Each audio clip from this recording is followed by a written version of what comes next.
the key to muscles and wealth. It's game day men's health. The Teixeira on high today. That's right. Get it high at Game Day Men's Health. 12 locations here in DFW. Their bread and butter is that TRT, testosterone replacement therapy. You'll get that 10% off for life as a Dumb Zone listener if you let them know. But it's not just the testosterone. It's about the holistic approach. They just want you to feel like the best you. So whether you're out there coaching soccer or producing big national Cowboys broadcasts, you need energy.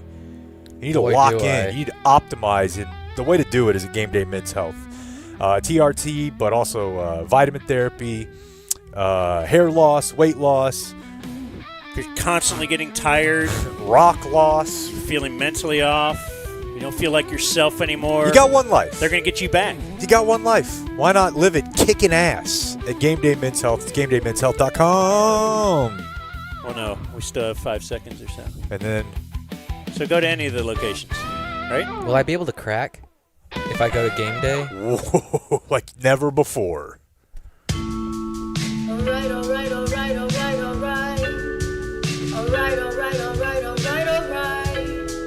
I never listen. All right, happy Thursday.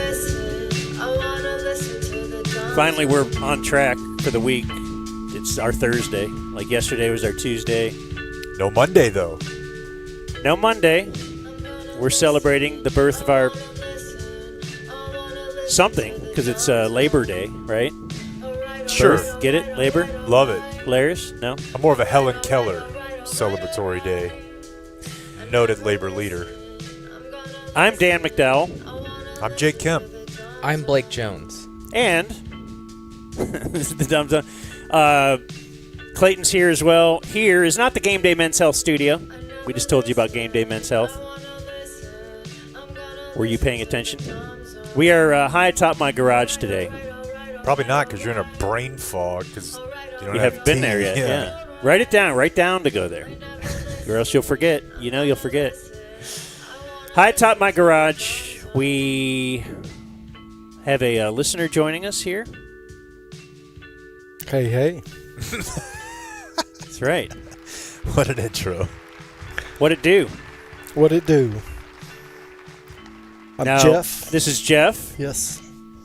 Yeah, Jeff, say your name. Jeff Bronner. Where are you from? I'm from Trophy Club, Texas, about 5 minutes away from you, Dan.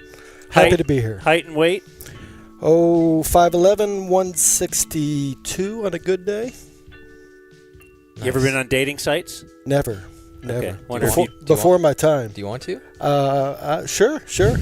Would you put 6 foot if you go on a dating site? No doubt. They always say that anybody listed as 6 foot is 5'11" on a dating The problem is the 5'11" guy already 5'9", 5'10", and he's like, it's 5'11". Yeah. So then, if you put 6, so you're saying if we put a okay, I don't know. Before my time as well.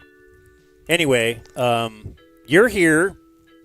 Not just on your own, but because you went to Community Mechanical. I sure did. Our HVAC company. I sure did.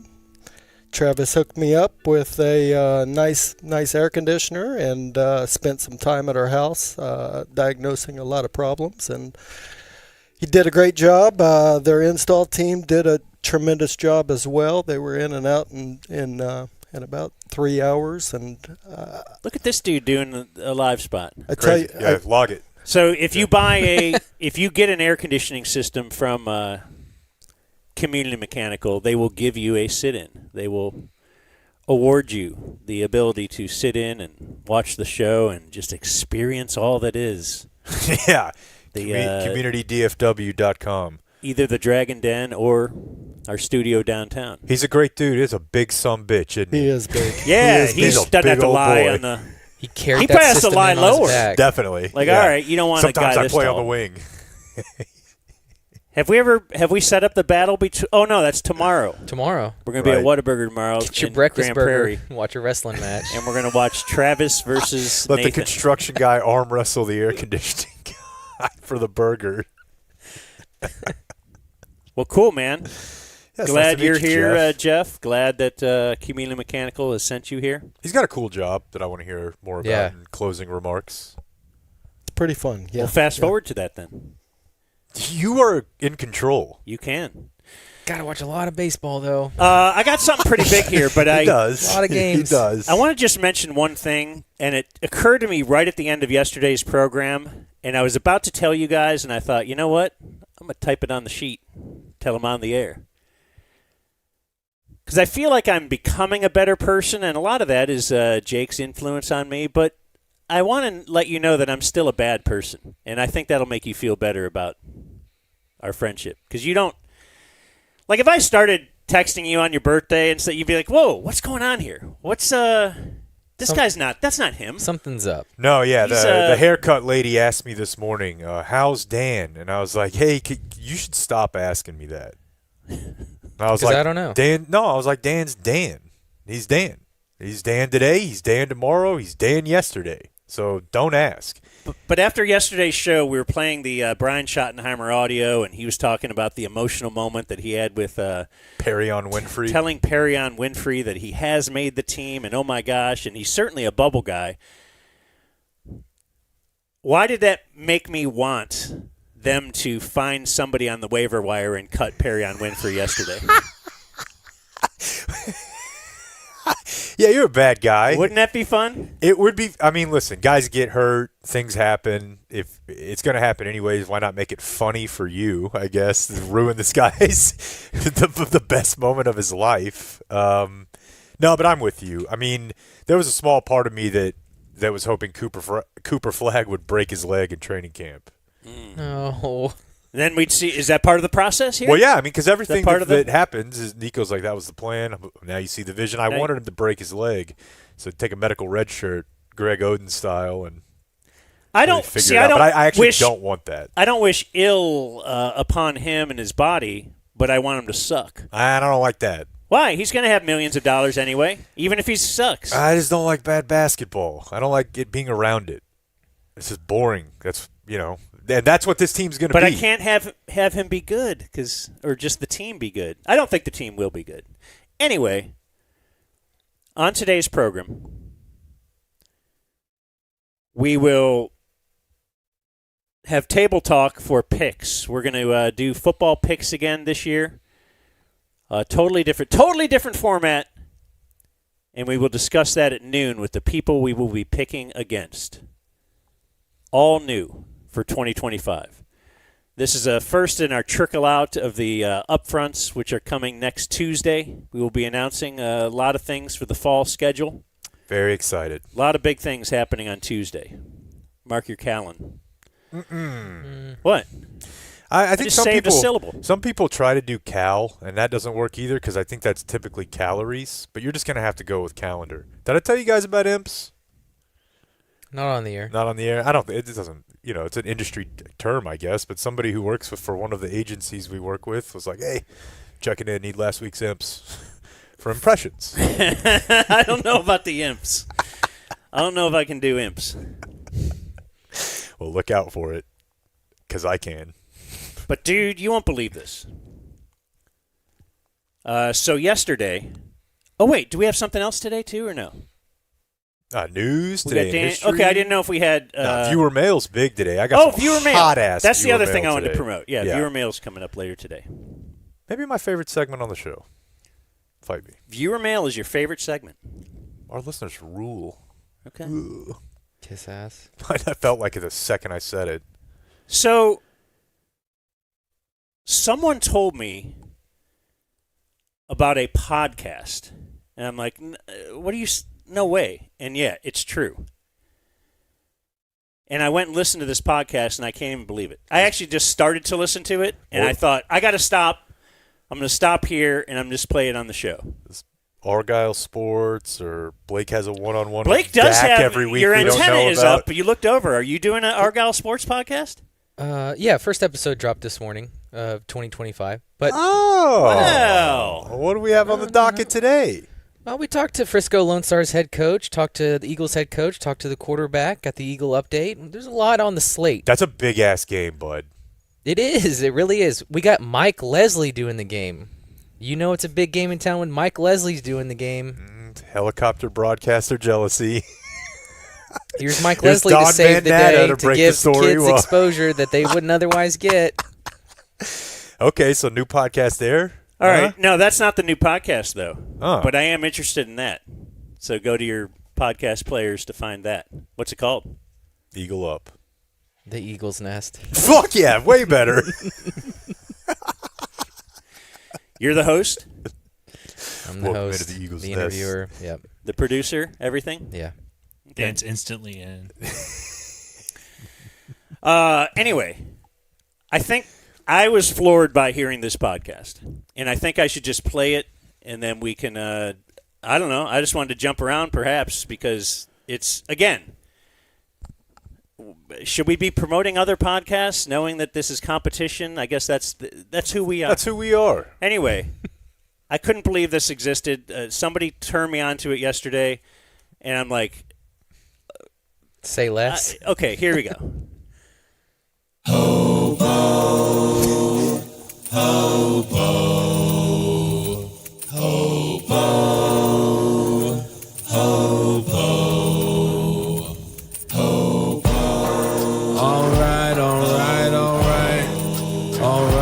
Alright. I never listen.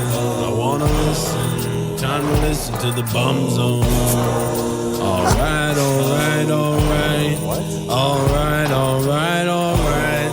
never listen. I wanna listen. Gonna listen to the Bum Zone. I wanna listen to the Bum Zone.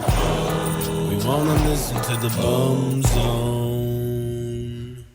Welcome back to the Bum Zone. I'm your host, Angelo. I'm Stan. And I'm Billy West. And today, boys, it's a good day, a payday from benefactor Blake Jones, number 3. Yes, sir. Is this Angelo's show? Number 3. So apparently,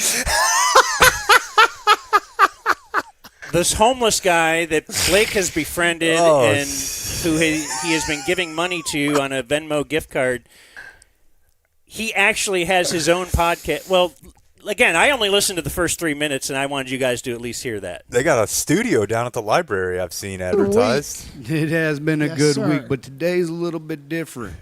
Before, I was getting $25 a week, which is nice, from number 3 on the old roster. But today I'm getting $100 for the month, baby. What? And he thinks that I don't know that the months sometimes have 4.5 weeks. But hey, Oh, man. we're this little operation we got running Listen on to the his streets buddies. here. A little upfront money only helps us out even more. I mean, that's a down payment. That is a down payment, What's Billy his West. deal? You're right. But I've found something even better. What's that? Better. Turns out old Blake Jones, benefactor number 3, has his own little podcast that he must have started probably sometime after he met me.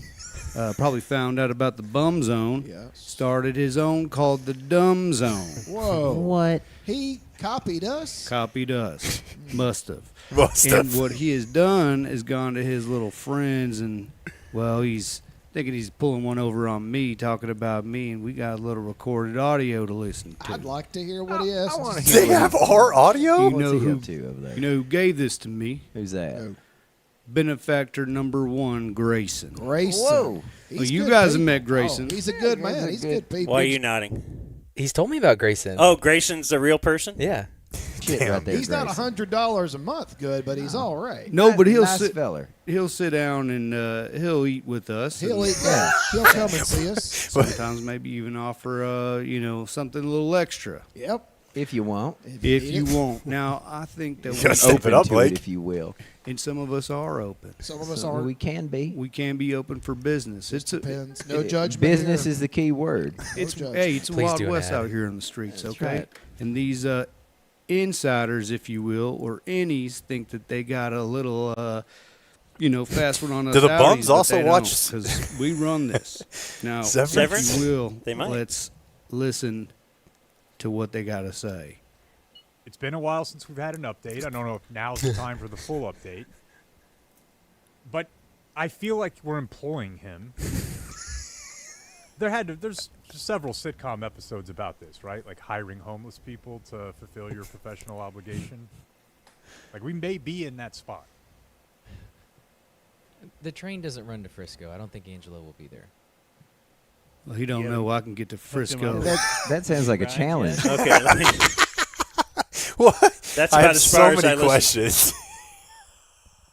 Did you know about this? No, I did not know Angelo had a podcast. Let's jump around. Impression.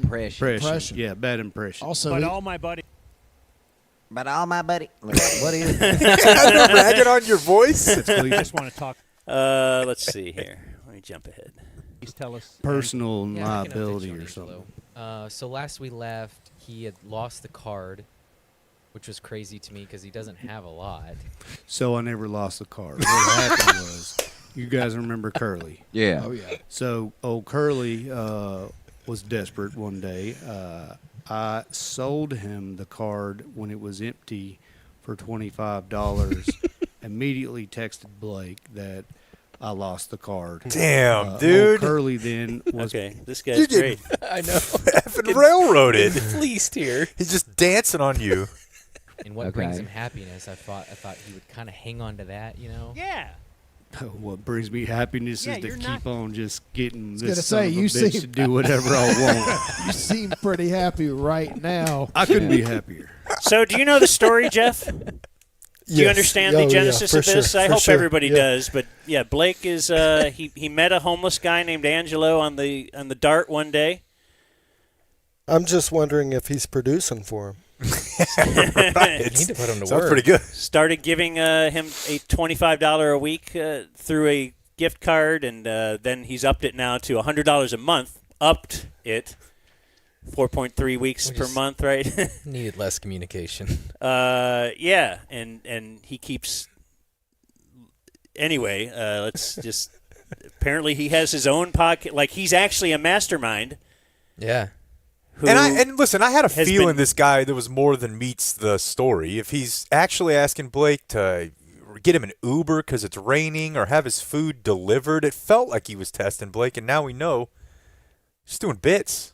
You're a person who does find yourself homeless. Maybe you're not that. Yeah. Squared away. Yeah.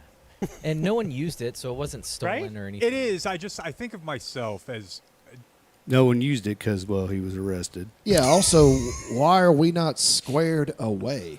Yeah. What does he mean by why, squared do away? I lack 4 quarters? I mean, what are we talking about? Well, they don't realize, well, we ain't got to worry about taxes. We ain't Yeah. got to worry. Mate, to be honest, we're off the damn map, man. I've heard of these HOAs that people like them. All right, let me jump.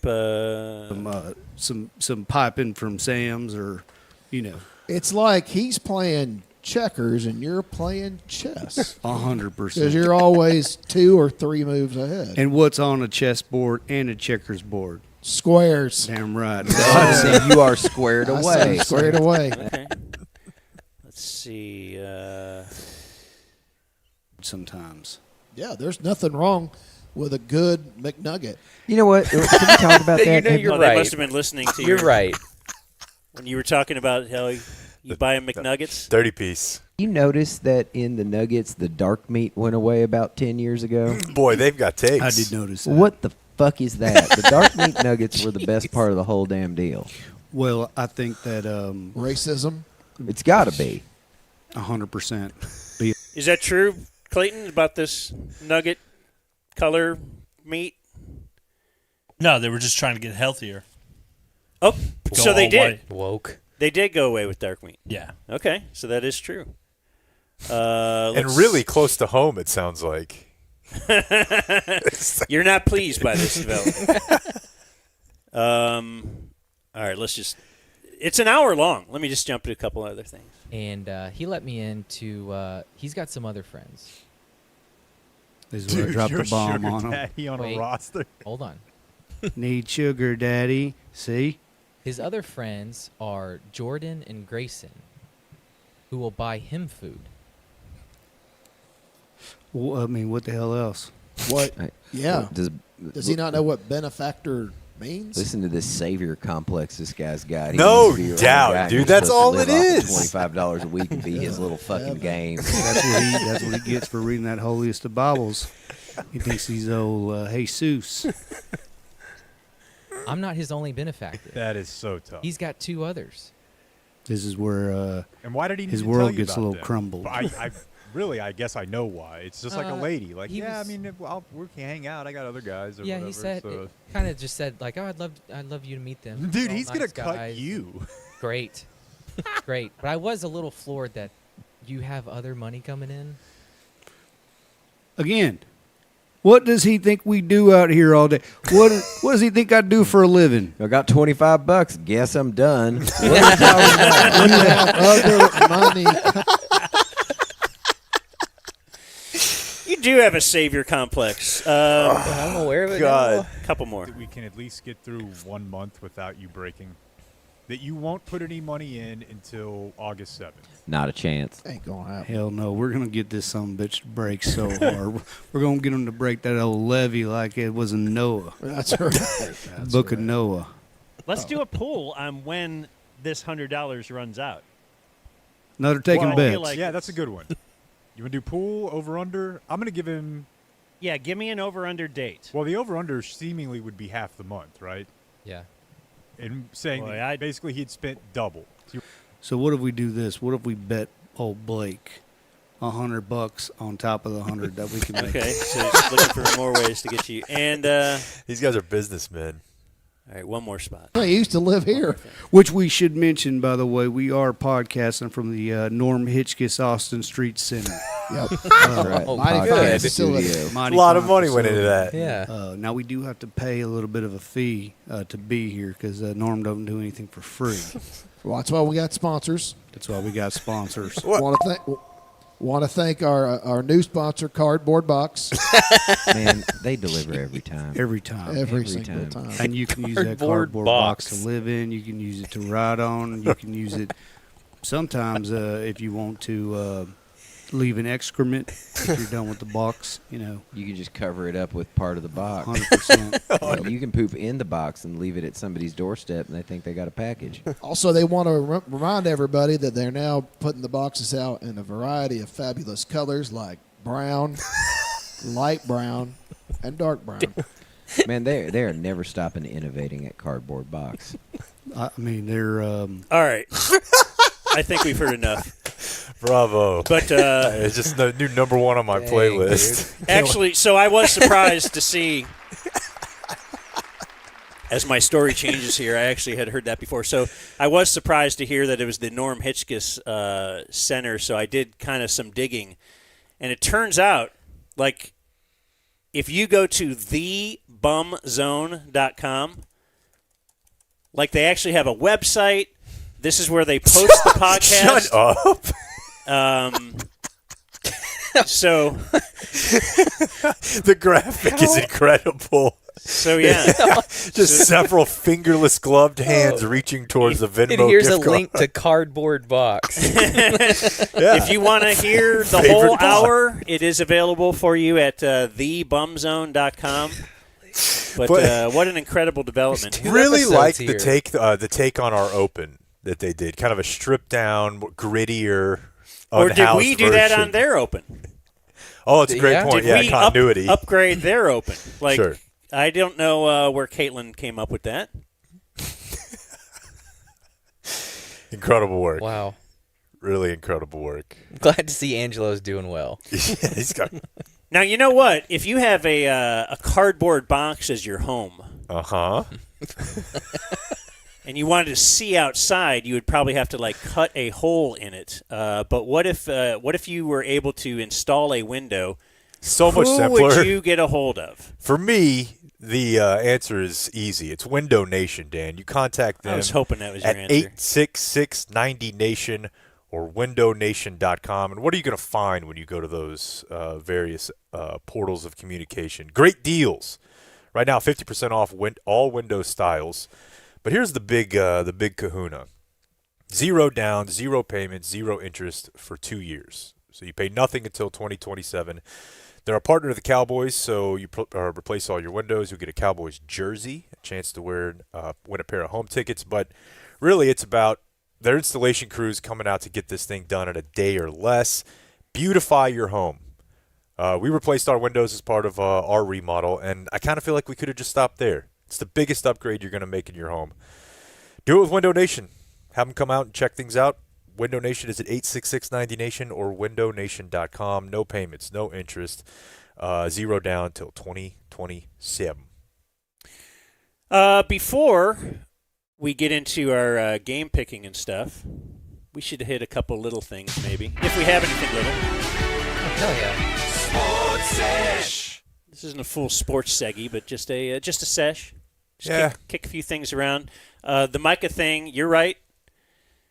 That happened quick. Adam Schefter wasn't overblowing things. I thought he was. I thought he was just trying to get Micah talk going, as ESPN will do. But so he actually got on a flight out of town.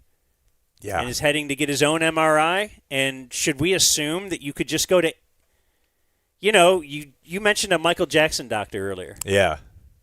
Do these big-time agencies have their doctors that are like, this is the diagnosis you're going to give? I mean, like, is there any way that he would go to another source and that other source would say, no, it looks fine? Yeah, it's really weird because it's stipulated in the CBA that you can get this second opinion, but I guess I should have looked up the history of this and how many times it's happened, because I have to figure that you're only going to get, like the president doctor, like he's the best health ever. They're going to come back and say, well, a little cloudy on that MRI. He can't go. Which, again, as Jane Slater drove home this morning, is over $1 million a week for him if he's listed as injured or not.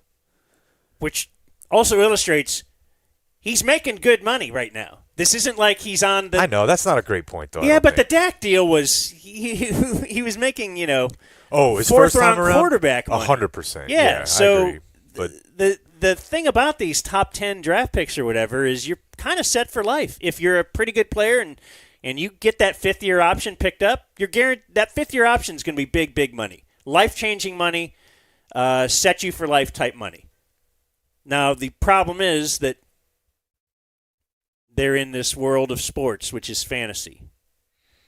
And the problem that the Cowboys made, the bet they made, is that they don't have any consistency with one contract to the next, and it looked like this is the way you handle the Cowboys, is by threatening them when they think they kind of have a good team, and then you can extract them for all they're worth.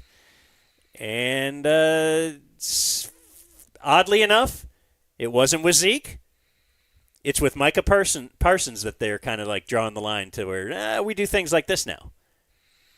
So yeah, and I do think that if you wanted to look for some level of consistent through line, it's that Jerry wants you to bend the knee. And if the further you step out of line from that, the harder he's going to smack you to get back in it. I was thinking watching the documentary, though, in your mind, and I'm not saying you're wrong in your characterization of what Mike has done here and challenging Jerry, do you feel like Emmett was doing the same thing?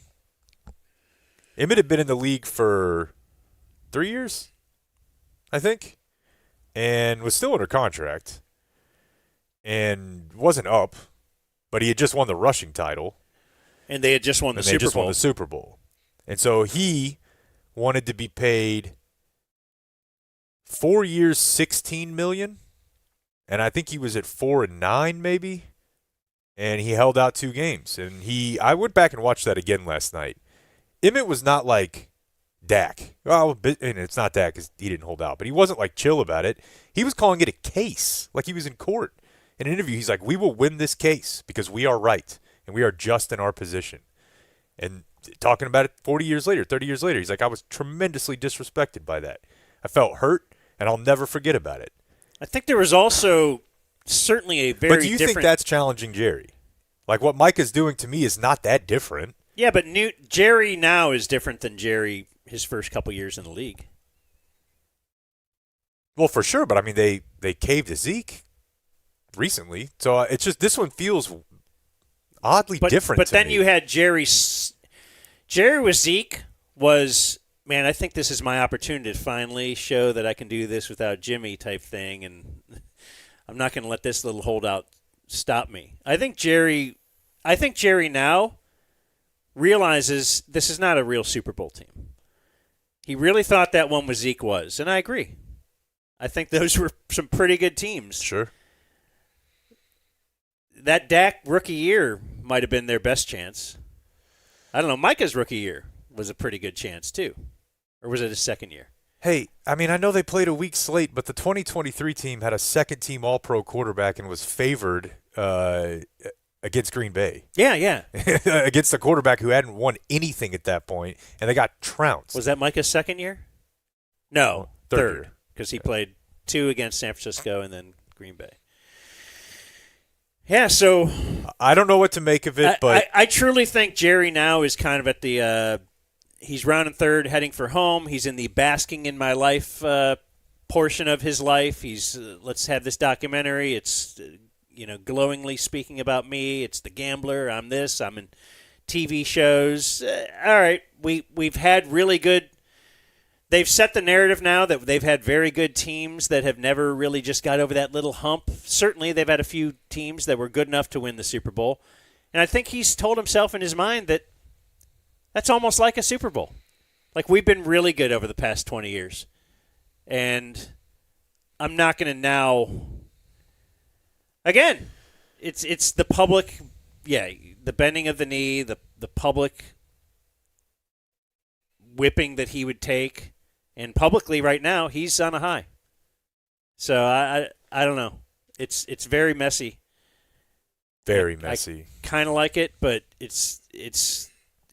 I feel like this year is going to be a disaster. I feel like with the head coach, the first-year head coach, I think it's going to be a difficult time.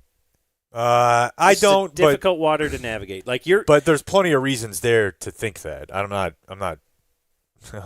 not like a head in the sand here. I just think they have a chance to be very potent on offense and have a pretty good pass rush. Well, and that's all going to be their weaknesses. It's all on Dak right now. Stop saying that. Yes, you said that. But Dak is. You have said that. Dak is the coach in my mind. Yeah. And now he has George Pickens, and maybe I'm putting too much into that, but I think it's a big deal. Just while we wait on them, just let me know when we have them. I've told you before that some of these websites I use, they try to do almost like a war for football. So in baseball, you can say like a win above replacement. Let's say it's a 4-win player, and you say, well, win's worth about $7 million. So if we paid that guy 15, he produced $28 million in value. That's a good deal. That's $13 million in value. It's like rookie quarterbacks, right? That's why Dak was always like the most valuable player in his first 4 years, according to this stat. He was making $500,000, and he was one of the 10 best quarterbacks in the league. I just want to remind people that, for example, in 2023, there was no player who was worth more relative to the amount he was paid than Micah Parsons. He was paid $4.2 million that year. His value as an edge rusher was $34 million. So that was 23. I can go back and look at 22. But my point is, my guess is, even though he was making $4 million and $5 million, and Dak was making $400,000 and $500,000, for those first 4 years of the deal, Micah was producing roughly $25 to $35 million more in value for his position every year. So that I get it. That's how it works. You draft a cheap young player, you hope they pop, and you don't have to pay him a whole lot. But this is how it works. He's given you a ton of value. Now you pay him. Or you don't and just get on with it. It seems like they don't really take into account at all, which is odd because they hired Brian Schottenheimer, chemistry. Having CD at camp last year. Not having this shit in the news all the time. They don't seem to think there's any negative effect to any of this. And I disagree with that. Is that where they're at now, though, with the... Well, we are getting on with it. We're not paying him. Yeah, but I would say that you should trade him at that point. Because now that you've pissed him off and you've said, hey, I know everybody else in your range is getting paid. Hey, I know you've produced. Hey, I know you came to camp. We don't like how this is going. We want to negotiate with you, not your agent. So we're just going to have you come back this year. Then we're going to franchise you 2 times. That's not value. Having somebody who doesn't want to come to work. Like, just trade him. Go get a bunch of picks. But like always, they're doing some weird middle ground. Like they don't commit all the way to one thing or all the way to the other because the middle ground has, quote, ambiguity and keeps people talking about them. They could have traded him 3 months ago, and this story would be over. I mean, football would be starting, but it would be different. They don't want a resolution because a resolution means the story's over. Can you imagine Micah in 23 led the league in that same stat. February 1st, if I'm like, a year from now, you won't have Luka or Micah. Like, that part of the thing that was so cool about this DFW sports scene was you had two guys who were league records at a very, very young age. Like, you never said that about Dak when he first came out, or even CD. He was really good, and he is really good. But, like, Micah could be the best defensive player in the league, possibly, if he keeps, going. And he's cool. Like, I know that's and subjective, he's fun and new but yes, no, you Luka's get cool. guys that like are Cooper great, Flagg is but not cool. Not really. Like looking Not at yet, Cooper Flagg anyways. on a cover of a magazine, it's not like. I mean, he looks like a stiff. He's probably gonna. It's probably going to be much of the same situation that the Caitlin Clark, thing was with the who's the real MVP all the time, like Asia Wilson.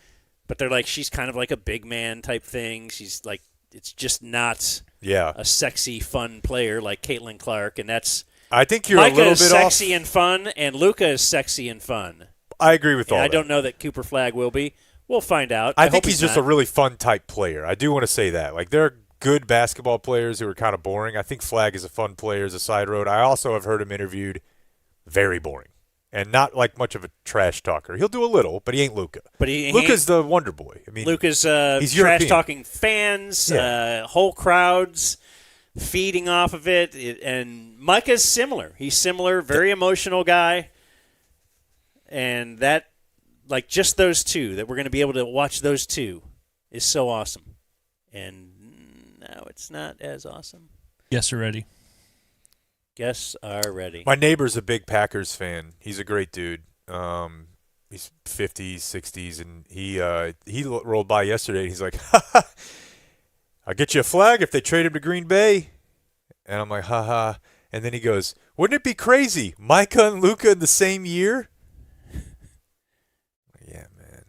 That would suck. You should seduce his wife and have sex with her. Teach him to F with my sports consciousness. Joining us now,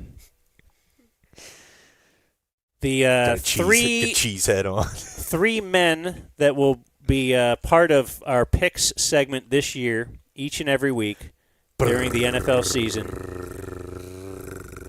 It is Cirque du Sirois, like DU. Wow. The whole damn show? I realize now, after sending emails for years to Cirque du Sirois,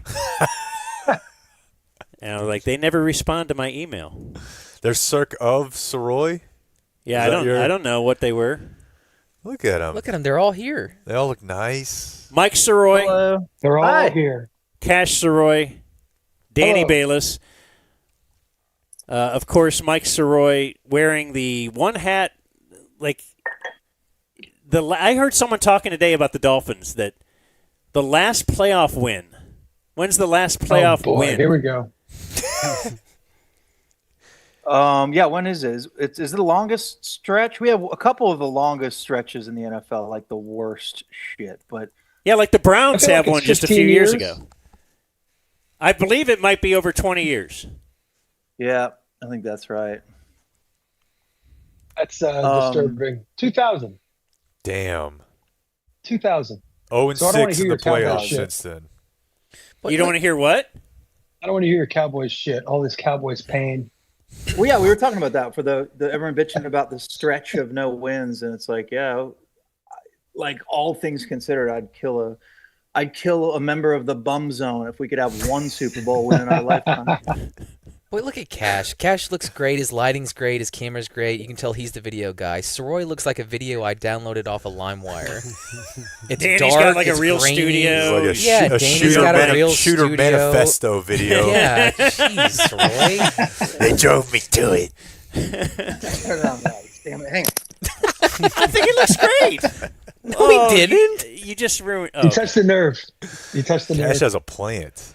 That's how you know you're ready for, dude, for fucking that's real business. I am emanating live from Presbyterian Village North, the independent living facility. Where Weren't my you a little mom young Vita. for that? Force field raised. No, this isn't a force field. This is a cause for celebration, Mike. It is. Absolutely. Good She's for in. you, buddy. That place looks stellar. You get your slam pad back. That was the real reason. Yeah. Look how great Mike This looks. cannot stand. Think of all the positions. Oh my God.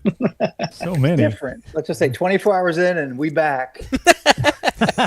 Now, does she have the bag of Trump coins and the bear and all that? Dude, so, and Cash will tell you this.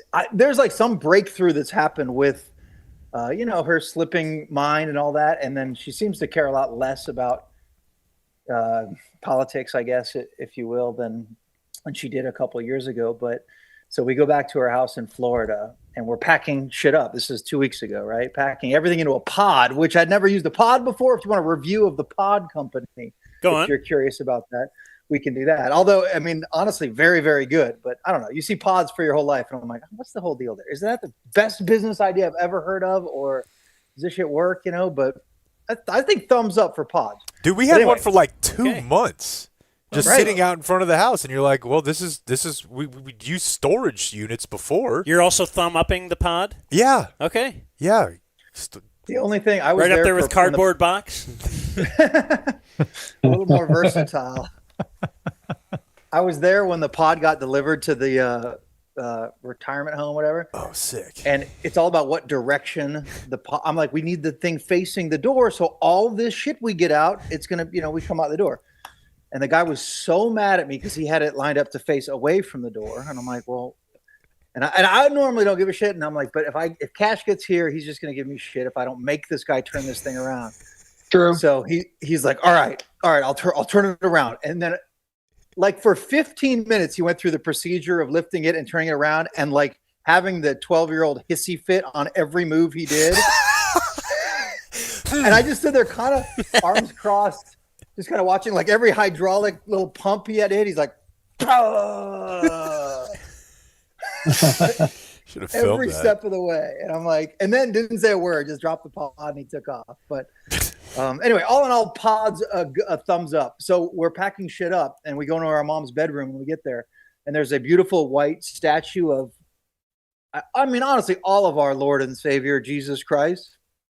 And then a glossy 8x10 of our current president, Donald J. Trump, sitting next to each other. I mean, obviously, almost touching. And Cash was in there, and I was kind of just listening in. And I think I heard Cash basically ask, like, Mom, do you want this? Like, we're trying to limit what we pack and bring to Texas. And I think she took a moment and looked at the Trump 8x10, and she's like, nah, you can leave that. And we're like, look, baby steps. It filled it fulfilled the purpose. It got her to a place in life. That's fine. Yeah. Yeah. The upshot of dementia. You forget all What's the crazy next? shit you got into. All right. Well, so this is the plan, right? Wait, before we just lay out everything, every now and again we need to do thank a sponsor like Fairlease. Fairlease.org is where you can get your next vehicle. Danny, we could do it live. Or fleet. Feliz Navidad. Oh, that's right. Feliz Navidad. We have the author of that. Feliz Navidad. Trade-in will be great. It's fairlease.org. You can lease your next vehicle anywhere, right from your phone. Ooh, you don't have to go to a dealership. That's very important during these coming up weekends. You want to watch your Dolphins march to their first Super Bowl win. You don't want to be in some dealership sitting there, some guy who drinks too much Monster energy drinks, and he's trying to do curls to get you down on the deal. You don't want that. You want fairlease.org. It's fair. So we've talked already about Travis from Community Mechanical today, but he said his co-owner, Chris, just check them out to see about updating his wife's Tahoe. And they matched his exact payments with a brand new 2025 Yukon. His wife is thrilled. They love the car. Happy wife.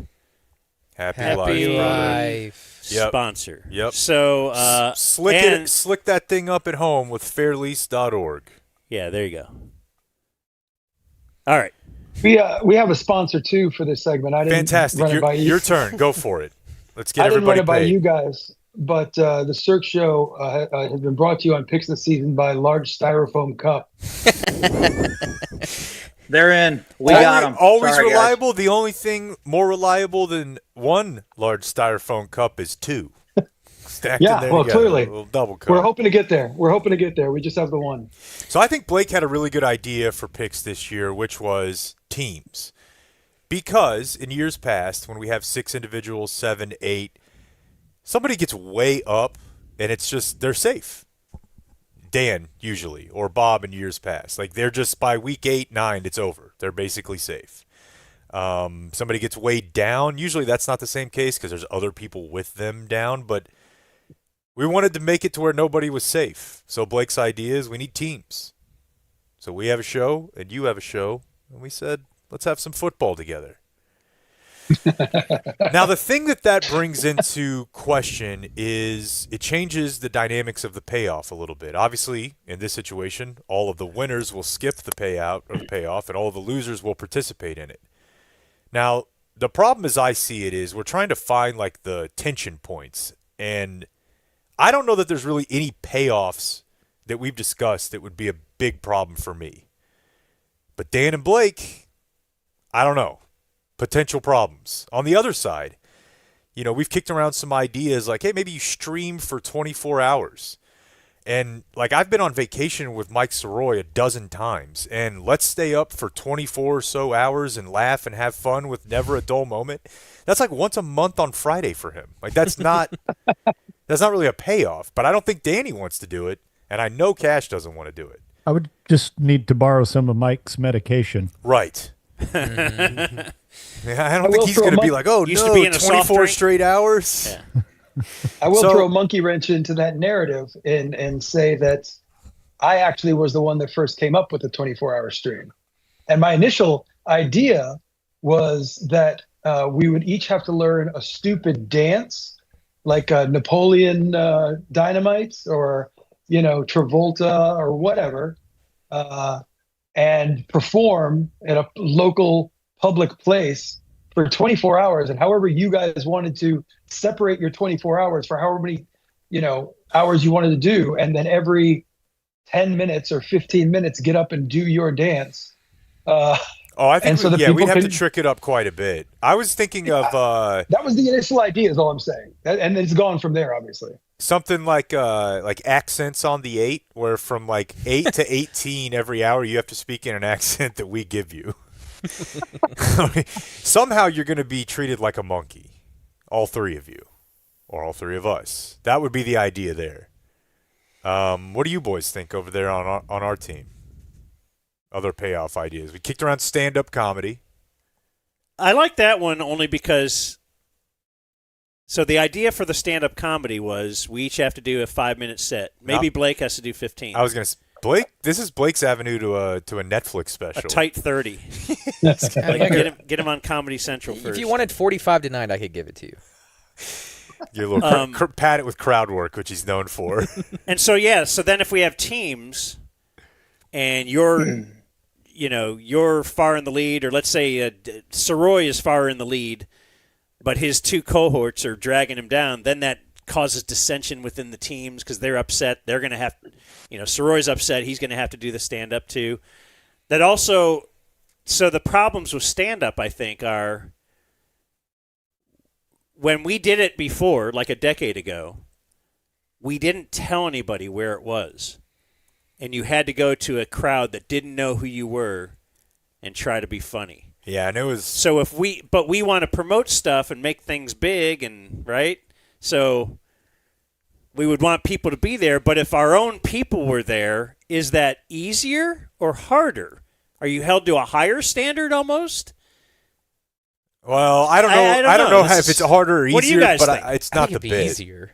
I think it'd be easier, yeah, but I think it'd be like if less funny, Cirque though. had to do stand-up, these 3 guys are up there, and all these Cirque fans are out there. Whereas, like, when we did it, the crowd was heavily ethnic and not really feeling Jake, TC, and Mino. Like, we had to get up there, and it was, it was not a crowd that knew who we were. And I think that made it funnier for the audience, like our and then listening we had audience. to pay off to Right. But And I also thought if, we all had to do 5 minutes, but the person who ultimately came in last has to do 15 or something. You could alter the I need you to punishment a little bit. effing stand something, Then dude. 10 or 7. No one is if it's doing so damn hard to do 15 minutes stand-up, of then do stand-up 6 comedy. minutes. I don't care. Dude, I'm sorry. You have to do more if you lose. Okay, we could work on that, but this idea that any of us 6 are going to go do 15 It's a punishment. minutes in It's a punishment. It is supposed to be It's a hard. punishment for the people that have to listen to it too. The innocent gets shrapnel. It can be longer, but 15 is insane. Are we taking suggestions from the audience? I think we should. Do you guys have anything else you've kicked around? I mean, Cash, you can elaborate on the streaming, or Danny, if you want to jump in there. Is it time to debut the idea of movie date night, but your date is an inflatable woman? So the loser, you have to all attend, a nice 2-hour-long film. And obviously TC will be there recording all of this. And we all walk in arm with an inflatable woman. You have to go and order popcorn and ask if she wants some. You have to feed her popcorn in her mouth at some point during the film. Trick? You have to maybe Popcorn trick. talk to her about, her opinions on a scene, and then you leave with the inflatable woman. It's not a long enough bit, but dude, it's uncomfortable. Yeah, right? no, now this is where teams would be bad. Because if 3 True. guys walk into the same movie doing that, then it's clearly a funny bit and nobody's really Right. upset. You would have to individually go to 3 different movies. Yeah. And then watch, I think you have to the do hidden camera. TC's, secretly Yeah. recording from somewhere else. I think you got to do dinner too. Yes. Yeah, she'll have the. That could be the ultimate loser. Maybe is the dinner. No pay. Dinner. A little wine tasting. Not dinner. You can hide in a movie for 2 hours, but dinner. Now she's And some clothed, Merlot then, for the right? lady? Yes, You put- she's clothed tastefully, but also ready for the evening. Yeah. She'll whole be time. having the Yeah, right. We'll have the tempura shrimp. And She wasn't hungry when the guy and comes back. it has to be. It can't be like real doll quality. It's got to Yeah, be it the has to one be with shitty. the mouth that's open Yeah. that big. Yeah, the one that looks like an Annie doll or something. Right. What do you think? We're spending $5,000 on a reel, or however much? I don't know how much they cost. I haven't priced them out. Except for I've never October, priced whenever them. you can get 15% off if you sign up for their. Dude, what if we got a sponsorship? Real doll. If you just go on Amazon, these things are effing hilarious looking.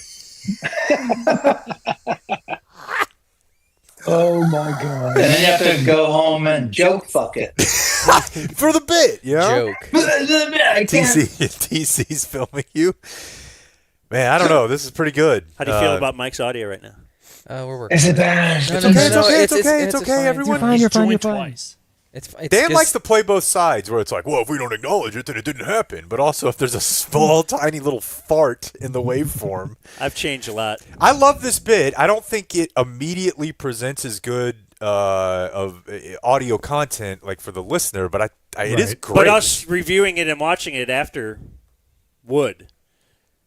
But That's you're right. nice. That's good. It's more of an individual thing. If you're doing it as a team, then it kind of removes the if I appreciation. lose, I have to take one. I have to take the doll to AA. Now, Teams is our No explanation. Teams is our idea, but we're not married to anything. I don't think. But like, if we decide there's an individual one that's better, right? Yeah, I do don't know. like the idea. I do of really teams, like though. it. I like the idea of teams because if there's anyone I hate, it's Cirque du Sirois. The rivalry has been going back for years. We hold you guys so highly; it hurts for you to say that. I think it's the stream idea is cool. I mean, there's obviously like a commerce element to it of like we'd have cool numbers and it would look. I think we could make it look really cool, but you would have to have some level of setting the direction by the other team, right? Mm-hmm. Like, you have to do this. Like he was saying, there's got to be some things. You can't just sit there for 24 hours. If No. you had to stream. Right. Yeah. You're doing a show, essentially, right? Yeah, Well, but for 24 hours, Which is that's also, I difficult. mean, There's- either way, it's just not. Dan doesn't like- want to do that one. Well, I don't want to, but I would will. be a But it pain would in be the good ass. for us. Like I people think would it'd be tune amazing. in. People would I tune think in. it'd be People would. amazing. We'd get more imps. We would get more. Hey, by the way, they're doing imps now. Are you guys just so onto the imp know. game? We got a request for our imps last week from a client for What's that? impressions, Danny. It's a new Oh, game. yeah. Okay. Oh, Yeah. So I think we're not allowed to do voices on our show. Okay. What if you? Yeah. so- okay. So stand up. Well, so what if? Dinner with a blow up doll, or a movie. A movie. What do you got, Cash? So what about the idea about doing it on the other person's stream, so that the other show gets that extra Analytics gravy. boost. Yeah. Yeah. So if you guys lost, we hosted on our stream, Mm-hmm. Yes. and if we So we're at a lost, Whataburger for a day. And you and hosted within on our reason, stream. Within reason, you your guys can kind of produce it, or kind of tell us what to do, or do nothing and just watch us twist. Yeah, that's a good idea. Which I would watch you twist for a while. What?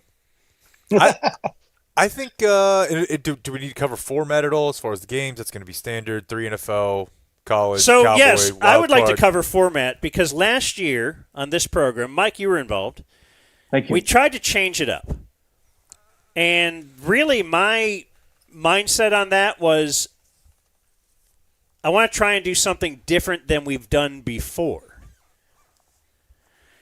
And I didn't like it. I didn't like the knockout pick. It didn't make sense after a couple weeks. I didn't like how few games there were. The triple was it was weighted too heavily. We had a triple out of 5 games, so now, yeah. The other format that we had developed, I was a big part of developing it for many, many years. It was honed and crafted and made into that. You have no idea how many fights in those meeting rooms And- over the format of effing picks between me, Bob, and Dan. So I was thinking that this year, as I'm reading the Aaron Schatz football preview, because he used to do that on another platform. Football Outsiders. But it's such a cool format. He still does it. He now does it on his new platform. Now, Football Outsiders might still do it. I don't know. They might not even be in business. They're not. The point is, why should I have to change the thing that I invented? What if they try to actually innovate and do some new stuff instead of just keeping our... So I think we go back to the format that we developed, that we made, and we consider it an honor that others are using our format. We're not using their format. Agreed. There's no IP on this format. So I'd like to do the 3 college games, 3 NFL games, the Cowboy game, and then you have a wild card. Any of those can be your triple play. Add them up, they equal 10. It's very easy to add up throughout the year. At the end of the year, you got 170 games picked. Yes, and then so The, throughout the week, the best team. We'll have you guys on, and we'll give our Cowboy pick, and we'll give our triple play. Those could be the same thing. Your triple play could be one of the games we give you. Yeah, you only got to give 2 on the air. It could be your wild card, but that's all you have to have ready on the air. Then you just got to get the picks to us by Saturday morning. That's it. And we have Nacho.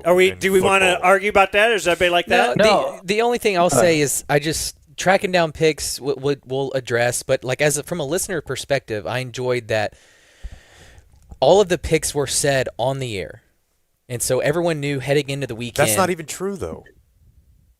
Because we just did those 2 still. No, we did all of them. We did every one of them? Yes. Okay. And so go ahead, Cash. I like the idea of saying all our picks. I don't know if we want to eat up that much time every freaking week. You don't. But I do like the idea of that. But I also, there's college games or whatever that I might love on Saturday, on Friday night or Saturday morning that whatever you collect the picks is fine. But well, that's why Jake's saying. Here's what I think. Yeah, you got to get them There's some in. information on Thursday that sucks. Yes, that's part of it. But also, when we were doing this at the radio station, you don't know how much of your audience is online. I think a significant portion of the audience of these shows is online in some capacity.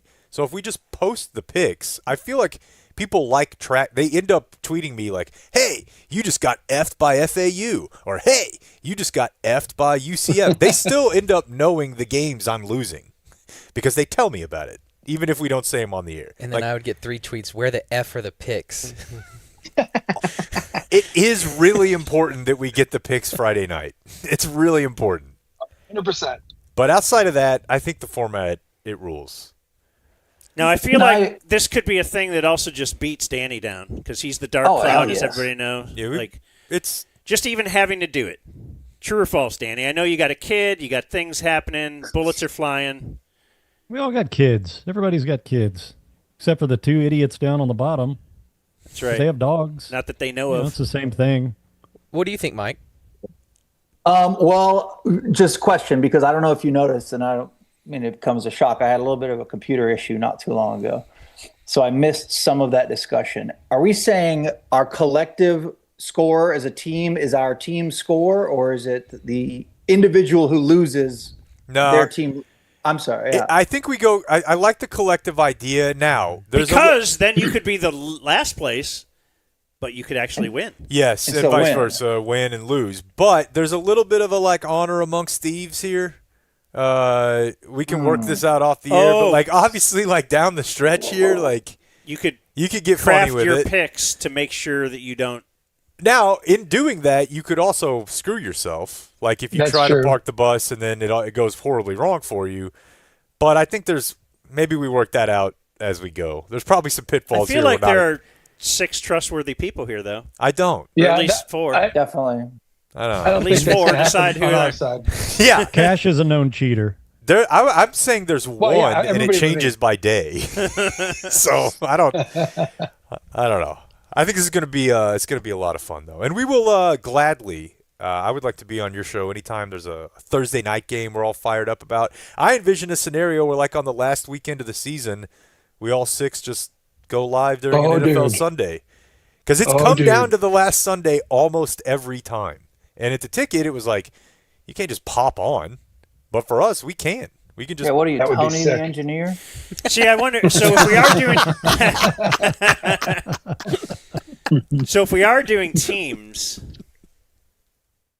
now you're getting mad at me for triple playing against freaking Baker Mayfield again. It's going to be that doofus over there tripling the Cowboys every week. You guys are in big trouble. Shotty's got it figured out now. Just wait. The confidence that they'll I'm cover exuding this right 12 now and a is half. going to chill. Yeah, I don't know if I want to do teams now. You are tied to it. But I'm just thinking. I'm trying to think of pitfalls. Like if Mike is doing picking the Bengals and I pick the Browns or something or whatever it is. I'm not going to pick the Browns ever. The Bucks. You know what I'm saying, but you know how that gets, and you just get coerced into triple playing against the other guy. Listen, because that's part of the fun. I can be wooed by any of the wind. Is that going to with the team format? Is that going to change the way people are? Because you used to egg me on to make stupid bets. Yeah, dude, I get in the moment though, and I just want you to do some dumb shit. That's all that it. Maybe it has to be the team there is some payoff, but then and that's fine. Lowest on that team gets the extra payoff. Like Blake was saying, maybe it's 15 minutes of stand-up or 30. If everyone else or does dinner instead of the movie. Yeah. There's ways to ratchet it up a little bit. All right, well, we'll take anybody's suggestion. So we'll Cirque do Sirois at gmail.com, right? Yep. I love this. This is really good, but I think we still have room for some spice. Because I was just looking, Dolphins at Browns on October 19th. There could be some mandatory games that pop up that it's you gotta do this. Stay loose with it, I guess, until this thing gets kicked off next week. But you're already making me pick the Browns, though. That seems unfair. That we have the Dolphins. It's not like also also, there's no. You don't have to be specific about this. Everybody here is here to do bits. This is not. I don't know that there's a lot of pride in play here. And when we did picks before, there were people that were very concerned they were going to look dumb if they lost, and that's sometimes not as fun. Everyone here used to being thought of as less than. So yeah, at least more fun. Aye. Not an issue. Not an issue. Not an issue. All right. Well, I guess we'll talk to you guys next Thursday. Did we accomplish anything? Where are we leaning right now? What's our actual? Where the hell are we? I feel like I don't know if we want to do a poll, but I feel like tonight you guys talk about it on your show. You'll hear from a lot of people. We'll probably get better ideas or modifications to the ideas that we have. But I think between, the inflatable you know what? We were talking about streaming. one. Mike and I were table talking one off the air. And it is we were talking about the Waffle House Challenge. Everybody knows what that is. Does everybody know what that is? Do you know what that is, Jeff? No. That is like a famous payoff to losing a fantasy league is you have to go sit at a Waffle House for 24 hours. Okay. Yeah. And Who the hell is you can Jeff? take Where's an this? hour. Jeff is our sit-in today. Hi, Jeff. He was sent here by Community Mechanical. He got himself an HVAC system. So they Power buy. That's right. So he's very fit. Yeah, he is. He's a fit man. Very nice. Very nice. Well, So he you could dropped eat like 12 grand on an HVAC and had to drive to Dan's house. Yeah, that's right. He lives in Trophy Club. What a treat. I know that Dark this is- Cloud. I know The that Dark this is Cloud. shocking. Why is he upset? It's shocking to everyone who lives in the city of Dallas, but most of us don't. Like the rest of the Metroplex. You can walk to his exists. house. I live 15 minutes away. It's insane. But anyways, the Waffle House Challenge. But you can eat something to drop, an take hour at a time time. off. Yeah. So Mike's idea when we were talking about this was why not the Whataburger Challenge? One of our great sponsors. We broadcast at a Whataburger with the doll. Well, it could be with the doll, but it the could doll be in there. then different menu items will get you different amounts of time off of your 24 hours of broadcasting. Love it. Love where you guys' head is at. Logistically, virtually impossible. Like, I'm just telling you. What if the last place if we guy... want this to be super complicated and possibly not happen... Why logistically impossible? Okay, because I know what it has taken for us to be able to get a Whataburger remote set up for last time and for Friday, and I know that For 2 hours. Yeah, I know their thoughts when approached before about broadcasting there all night.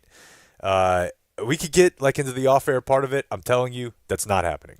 So I'm not trying to be Debbie Downer. Dang. I'm saying let me roll through our sponsor list and see. How about the Community Mechanical?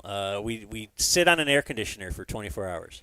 Yes. Boy, my wife. Well, hold on. Early bird Hold on. gummy. They could still provide the food in a heated receptacle of some kind and provide you the same opportunities. If we did the 24 hours, but you could take it off with food, all good. But us setting up a full camera streaming setup and audio in a Whataburger for 24 hours is not happening. What about inside cardboard box?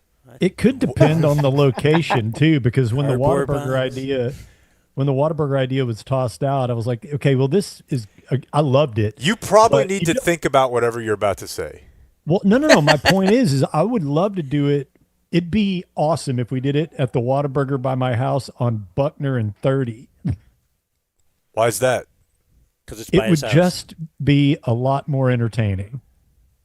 My guess is, Danny, that one doesn't let people inside overnight. It would let us look. You guys have the Connect. They'll make an exception for the DeeZ. Are you all starting bruh. to understand the problem I'm referring to or alluding to here? Not yet. They're not going to let us in there overnight. They don't anymore. Maybe we'll do it from Fairlease, which is on the internet. We just anywhere you want to be. You That's can right. lease a car or eat a Whataburger on the stream. If we did it on a Friday night Fairlease. on a high school football game or something, I mean, they're open. The dining room is open late. Well, look, that's just table talk. Jake has issued a I am a trying warning, to get this so we're straightforward, streamlined. Well, hey, Anyway. this sounds like it's table talk. Sort of leaning toward a 24-hour stream in one way, shape, or form. So that's a good ending spot for now. And if there's a food element, if there's a location that makes sense, all right, then we can discuss. I think the insanity and the dread of that coming down the frickin' standing on the train tracks with a 24-hour stream coming at us, and especially if we had to do it on your freaking at your house, Dan, or at the other the. Well, you're not doing it at my house. Studio. Well, wherever, or the Fox studio, or you guys had to do it at our place. I mean, we've got the bar, the sauna, and the spa, and the kitchen. So it's really quite lovely. It'll be a good promo for the show, for your show. So yeah, everybody tune in to Cirque tonight. Hell yeah, where they'll be talking about this and other topics, and you can see the water feature. Hey.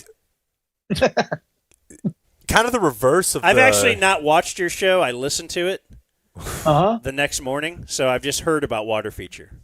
I'm interested. Did you know the water feature died and it's gone. has now been resurrected? Oh, no.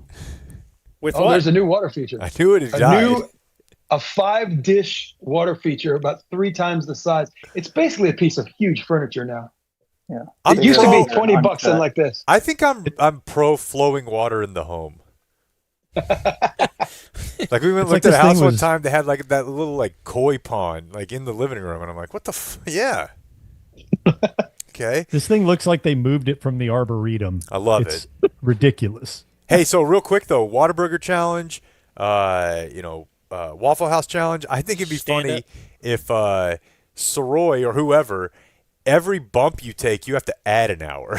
So if you don't get through it naturally, for each one of those, you gotta add to the ledger. Let's make it 48. I just shamefully walk out of the bathroom like I live here now. Put one on there. All right, boys. All right, well, email your ideas to us or Cirque, and then we'll get back together. But 1 week from today, we're making our first pick, so hopefully we'll know before then what the payoff is. Refer to me from now on as Harala Cash. Okay. That's it. That landed.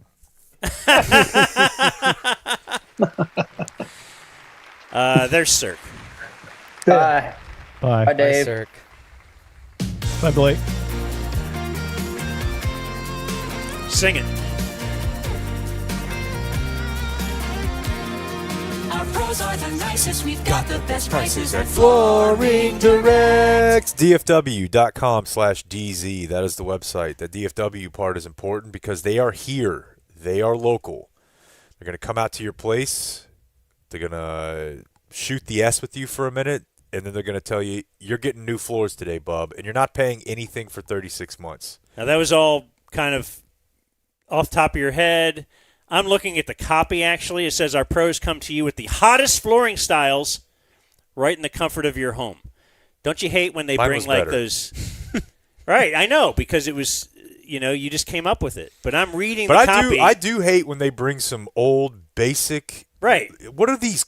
These Like, are what was floors this? from 2007? Or just like dirt. They just throw a bunch of dirt on your. No, this is the flooring style from 1872. Flooring guy came over before I knew about Flooring Direct to put down cardboard box. You don't want cardboard And I'm box. like, this is not the hottest flooring. And he made me pay for it right there. You could pay later at Flooring Direct with 36 months of 0 interest financing and no money down. How about that? How about that Stockton to Malone, huh? FlooringDirect.com/DZ or call 972-449-9456. And when they're working on your installation, let's say it takes a couple days, it takes 2-3 days, it's not going to be just a damn mess in there while they're doing the work. It's going to look nice. They'll clean up. You're not going to have to hire movers, anything like that. FlooringDirect.com/DZ, Jeff. Our pros are the nicest. We've got the best prices at Flooring Direct. God. Did she say our pros are the nicest or the floors? Okay. Play it again. Because floors are hot. The pros are nice. Our pros are the nicest. pros. We've got the best prices at Flooring Direct. God, it also that brings is up hot. So they're not sending an amateur salesperson out to your. No. Like this is not someone they know what they're doing. AA call up flooring guy. Because there's nothing worse than that. Want to do some mail? Oh yeah. Oh yeah, wait a minute. Or is it break time? No. We could do a wraparound. We could do a little bit of mail, and we'll do a reach around. I don't really know what that is. You're behind. I'll show you during. You're behind someone, and they give you a handy. Is that the idea? They're behind you. Well, okay, somebody's behind somebody, but the person in front that's feels all. very self-explanatory. I know, but it just feels like who's doing that? Like you're back there, you have a hole. What if you're doing both? I don't know. That's what I've always been confused by. I have David Draper who emailed. D-Raper? D-Raper. Said that the Dumb Zone curse lives on. Oh, no. What did we kill this time? He says, we killed the Freak. Yeah. Remember, we were on the Freak on different shows the last day of their existence. That was a radio station. We killed the local at the Shacks at Austin Ranch. Mm-hmm. That was Jerry's place that was hopping for the generic summer event. He says that I submit to you that within 2 weeks of your remote at Hoppin' in Fort Worth, they closed their doors for good. Yeah. Rest in power. No, we are definitely the Reaper meme, going door to door. Well, that's why it's interesting. So these were all like single locations. Although the Freak was pretty big, but it wasn't like iHeartRadio. Sure. We're going to Whataburger tomorrow. And so the Whataburger challenge is stay in business after we do a show at which one are we going to be? I know it's Grand Prairie. The Bush? Bush and Pioneer Parkway. Because that is the place where we will have the car trays, the tariffed car trays will be out there. The last edition, this is it. If you want a Dumb Zone / Whataburger car tray, then get out there tomorrow. And it might be the last day that Whataburger or any Whataburger is even open. Right. Yeah, they could be. Watch their earnings calls. Buy the dip tomorrow afternoon. Because, yeah, they could hit rock bottom. I mean, now, past performance not indicative of future results, but we are 1 for 1 in not killing Whataburger. Right. We at least have a little bit of a hot streak on that front. Also, Nate from Silverback Construction bought a bunch of $5 gift cards. He's leaving them at the counter. So you can come in, you get your tray, but then go to the counter to order food and mention the Dumb Zone. They'll give you one of those $5 gifts. So right away, you got $5 off your breakfast. Unbelievable. What are you getting? Okay, so what I do is I get if I'm going in, I get a taquito with sausage, potato, egg, and cheese, and I add the Monterey Jack cheese to it. Monterey and cheddar. Those two need 6 pecanis, so it's those 6 pecanis. Then I get a breakfast on the bun, which is just the jalapeno cheddar biscuit, sausage, egg, that one, spicy ketchup, and a little bit of ranch. That'll be the morning. In the afternoon, we're going double burger, mayo, cheese, avocado, medium fry. I thought he was going to be like, damn, I don't know, a burrito or like I didn't. No, I didn't think I was going to get 10 minutes. They don't have burritos. The breakfast, whatever they got. It's a taquito. Taquito, sorry. It's what they call a taquito. I just thought it would be right. a quicker answer, but I didn't realize you actually had an action From plan Justin. He's got a why. He's got a why Hillary lost email. I'll use the app while I'm there. I learned that from Blake. Yeah, of course. Just because you don't want to see the look on their face when you order. They don't want to put in all those customizations. It's not. Yeah. You need to do it on the app. My brother-in-law told me a story a couple weeks ago that struck me as a prime example of, quote, why Hillary lost. I need a ruling. Okay. Story goes that an Arlington Elementary School Dad's Club, of which my brother-in-law is a part of, meets at a local Arlington bar for their meetings. Side note here, Jake inserting himself, our Dad's Club meets at a pizza place that is also a brewery, or like a tap room. It's not uncommon. Word got out to a group of moms who decided to go to the next meeting of said club. They didn't like that it was at a bar, reported it to higher-ups with the school, and now the Dad's Club has to meet somewhere else that doesn't serve alcohol. What do you think about this? Does this suffice? Somehow, yes. Somehow this act of overreach by the female class does feel like why Hillary lost to me. Guy also said that he ran into a guy with a Koala shirt on at his daughter's get to know the teacher elementary school, and he was a super nice guy. And he's like, immediately told my daughter to cozy up to that kid because it seems like Koalas is going places. That's from Justin. Hey, speaking of dad's clubs, Wire Will mailed these to us. This is viewer mail. So what do you think about that real quick, though? Just the moms are like, we don't want them where there's beer. So rather than just tell your husband, don't drink that night, you got to ruin it for everybody all the time. Yeah. Just because it's a tangentially associated with the school, right? Man, but I guess, no, it's silly. It's like that's why do we have dads clubs? Why do you have your book club? It's to do a little drinking. Got book club tonight, bud. You got a book. Your wife has book club. Oh yeah, this is sick. This is the OC Taylor's Dad's Club softball jersey. Visually, it's decorated. Guys who are into softball go way too hard on this stuff. These are nicer than any flag jersey I've ever had. Yeah. Were you ever Dad's Club? Would you show up and write a check at least or something? I haven't done anything. No, not an official dad's club. No. Well, they'd be hounding me too. Anyway, he says, wear your jerseys with pride. You are now part of something bigger than yourselves. A brotherhood of suburban warriors. Well, I play for the name on the back, not the front. And Chris in NRH, Dear Dumb Zone. Thanks, Jeff. Do you know how many Speaking Big of book Mac club, 69 jerseys I have so in my many. life? It's all of them. I can't. What am I going to do with all of them. Big Mac. It's Terminator was as embarrassing though. Yeah. Nobody's wearing either of those. Speaking of books from Chris in NRH, I need a ruling. My wife is doing a new thing when reading a book. She reads the physical book while listening to the audiobook at the exact same time. While listening. Headphones in, book in hand, double teaming the story. So she's hearing it and then just following along. Yes. I guess I don't mind that, but that sucks that she probably paid for both. Here's the kicker. She always mentions how she's just using her, quote, credits on Audible to get the audio version. She never mentions the fact that our account gets billed $20 a month for her subscription that includes one book download. That's per girl month. math. That's girl math right Yes, there. that's yeah, girl math. it's free. Not- It's yes. I had to pay for this, so it's free.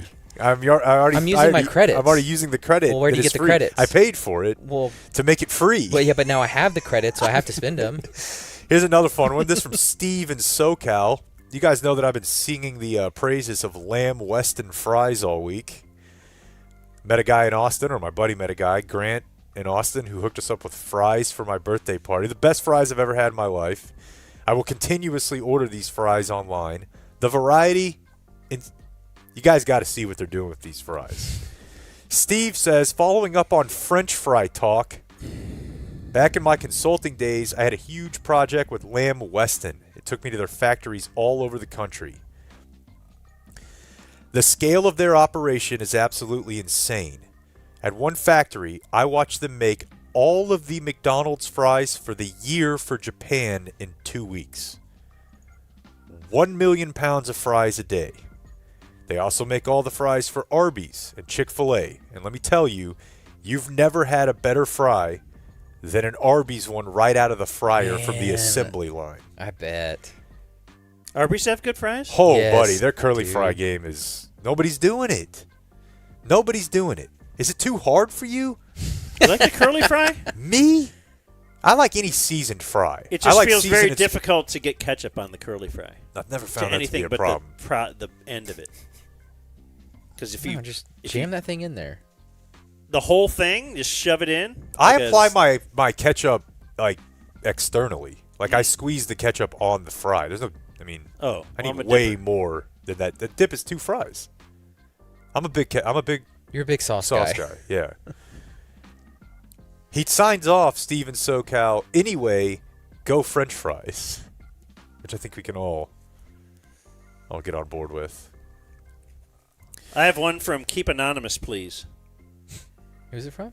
Dan. Mr. Daniel, I want to chime in on the, quote, poop stories discussion from last Wednesday's Sode. I don't remember what we were doing.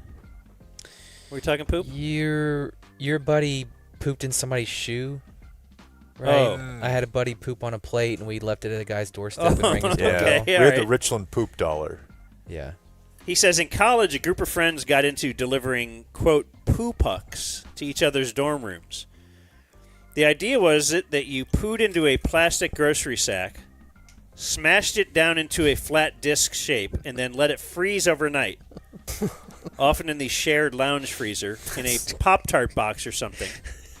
Once it's fully frozen, you take it out of the bag and slide it under someone's door while they're sleeping. So they wake up to a fresh, sneaky poo on their floor, all while the door was locked. Anyway, I wanted to share and get a rating from Jake on whether this is funny or deranged. Peace and love from Anonymous, please. I have a weird take on this. I feel like because the poop is solid and not like gooey anymore, it's less deranged.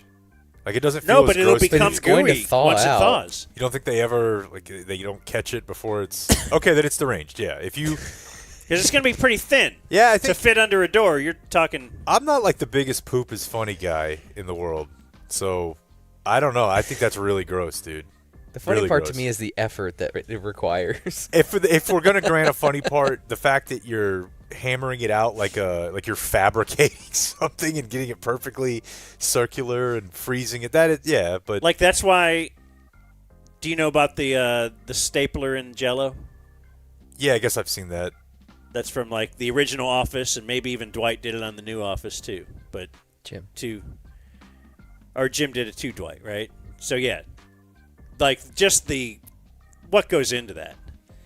When you say it's the effort that's required, or Blake just said that. I respect that, but I don't know. I think like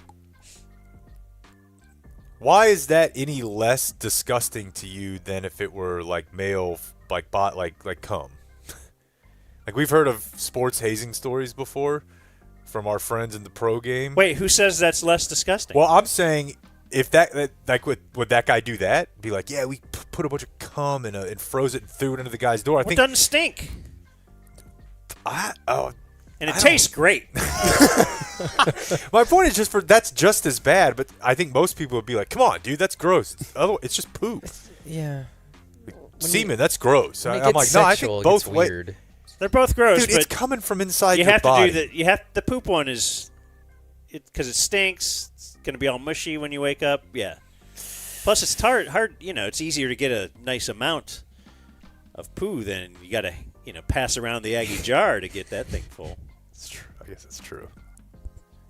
I've got an anchored phrase from our buddy Scott. Sequitur. Yeah. You're not throwing that around. What, a pro sequitur? Yeah. Or a right. What's the opposite of non?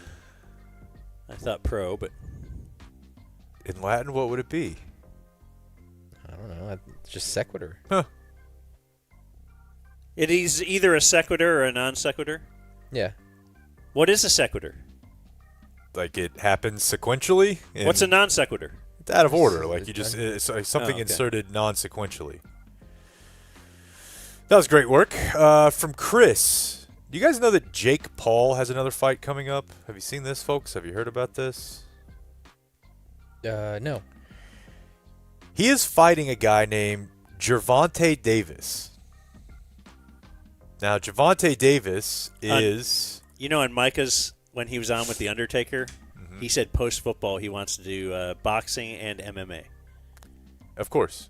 Does that he surprise wants to you play at all? flag. He just thinks he can do everything. All right, sorry.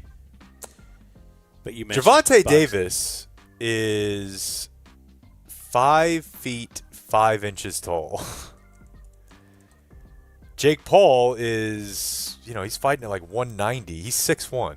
Do we have a regular Travis versus Nate from Silverback situation? Yeah, maybe. Like is Gervonta, who is it? Gervonta? His name is Gervonta Davis. He's 6'5", or excuse me, 5'5", and he's fighting Jake Paul, who's 6'1". What are the weights? Fought at 200. Davis fought at 135 for his last fight. But is he like awesome? He's good. Yeah, he's good. Yes, but he also fights guys who weigh 135 pounds and does well. Well, I love it. So this guy who's Don't you feel like this makes you kind of want to tune in a little? Yes. And so Chris says, I want to take this moment to reject the implied competitive hierarchy here. Going from old people, where he fought Mike Tyson, to short people without at least fighting a woman in between is disrespectful. Now, how Borat is this? It should be old people, women, young but seriously injured men, then short people, then actual opponents. Going from old people straight to short is like acting like this guy must be short, are the next rung of competitive laziness for him when there are plenty of children he could fight, or at least a gravely ill person his age and height. Chris, short king. Who feels... I mean, Jake Paul's going to kick the shit out of this guy, right? It'll be hilarious. It depends how good he is, you know? No, it doesn't. You don't think so? He's a pro boxer who's 9 inches taller, and he's going to be fighting 50 pounds heavier. But if the other guy was like the destroy best 130-pound fighter in the world, would he beat Jake Paul? Because Jake Paul's thought of as I don't know, kind of a fake fighter, right? I don't know. Kind of fake, kind of real. Yeah, more fake than real, but more real than some of the other YouTubers. I got a gummy thought brought to us by Early Bird CBD, where you can get a new discount. Like, so if in the past you've ordered from earlybirdcbd.com, you can now get the order discount again with our new promo code DZ20. So we used to have the code DumbZone. Now use DZ20, you get 20% off. Remember that Early Bird CBD has the THC in it. So if you get drug tested at work, this is not the CBD gummy for you. But if you're not a baby, then it is. At earlybirdcbd.com, like Dan said, the new promo code is DZ20. That'll get you 20% off. We don't know what the laws are going to be here in these parts, folks. So but right now, that 20% could be pretty helpful if you go about it that way. earlybirdcbd.com. All right. Is it woke to have a dog harness instead of a dog collar? Huh. Because now they have dog. No, I don't think so. Does your dog have a collar or a harness? Collar now, but we had a harness period. And I didn't think that it was – I wasn't doing it for woke. I was doing it because she was a tough SOB. She was very hard to wrangle. Yeah, but if you're yanking on the – isn't the thought that you don't want to – it's choke like them? Inhumane type thing to choke them, yeah. And that's why we've gone harness. Like I would suggest if you go to PetSmart or whatever, there are more harnesses than collars for sale. That makes sense. You know what's weird is that I had a harness on the dog and typically also had a collar, but for a while, I don't know, we like lost the collar or something, and I just had the harness. But I would still walk her every day. And I lived right by a school in Fort Worth, and there was a Fort Worth cop there that, like, 2 days in a row was like, I'm writing you a ticket the next time I see that dog without a collar. I'm like, dude, it is a law. Like, you have to have a collar with an address on it and a rabies tag. And I'm like, bro, I live down the street. What are we talking about here? We have a harness. Our dogs, we had a harness tiny, that didn't have the. If it had the tag on it, would that be okay? Yeah. Okay. And I'm like, what are we doing, dude? Yeah. It's like 8 o'clock in the morning. I'm like, out. You see me every day. I live right here. And he's like, I don't argue with the law. That dog has to have a collar on it with a tag, and I don't see one. And so the second time I was like, are you arresting me? And he's like, have a tag on it. Why don't you just? Well, what's he did? In my opinion, the police should approach you and say, I'm writing a ticket or I'm arresting you. Otherwise, they don't need to talk to you. Like, if you wanted to write me a ticket that day because I didn't know the law about the collar, Well, he was I would have being just nice had to by eat giving it. you a warning. I don't need it. I don't. Well, you did need it. Then you would rather have had a ticket come out of that confrontation, without a doubt, because that's his job. I broke the law, right? He's trying to be nice. Otherwise, no, because what that guy's trying to do is be a dick. That didn't have anything to do with the school zone or like, dude, I don't know. It was just such an insane threat. But Following up on that gummy thought. So, the type of porn exists where you have a lady, she'll be wearing a dog collar, right? Like it's demeaning to her, right? If you say that's so. the point. I think. Here, let's walk over here, and here we're going to do this. Uh-huh. All right.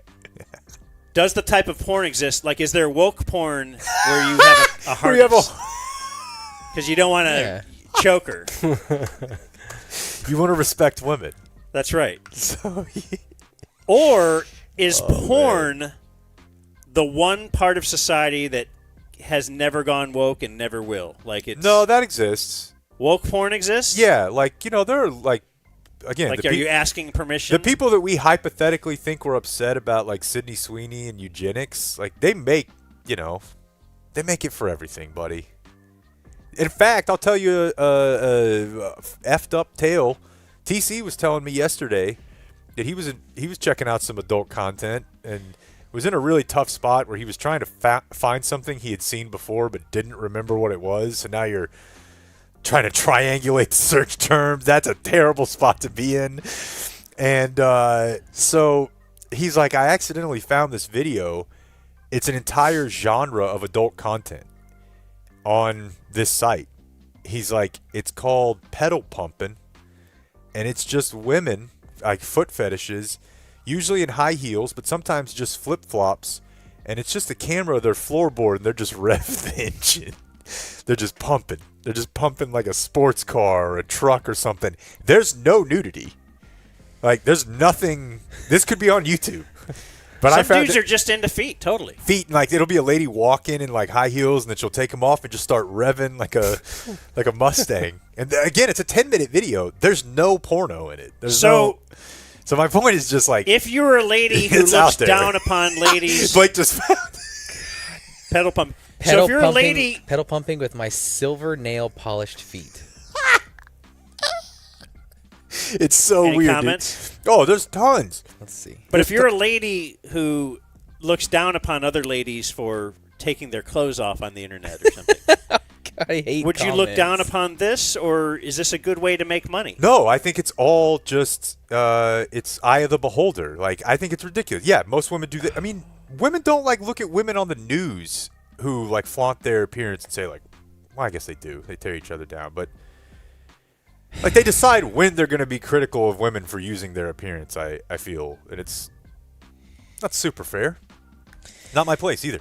That silver polish adds the look of authority and skill, smiley face. That's what they want, dude. They want to be crushed by that Please show authority the and clutch skill. pedal. Couple more here. No, I'm not done. 17 seconds, the brake pedal, whoosh as you pushed it hard. I want to be your clutch. Rev it hard. These are comments. Yeah. Can you do the next video with the car off so you could really pump it hard? Yeah, I saw one lady, I swear to God, Blake, she did that because so she could really rev it. The car was off, otherwise she would have been flooding it. But she added sound effects of like a revved engine so she could really push it. Young mama has gorgeous tootsies. Okay, we're going to move on. We need to be exterminated. This is from Ben. On yesterday's show, you mentioned a woman being hit by a tree in her car near White Rock. You guys remember that? Yeah. Yes. She was driving. Yes. Tree fell on her. Well, on a weird, ironic note, Ben says, I was hit by a tree this weekend. You might remember me. We had you guys up to our house in Denton last spring. After that episode, I was dubbed Ultra Running Douche on Reddit. Yeah, the runner. I mentioned that because I was out attempting the Rio Grande 100-mile ultra marathon in South Fork, Colorado. We moved up there a few months ago.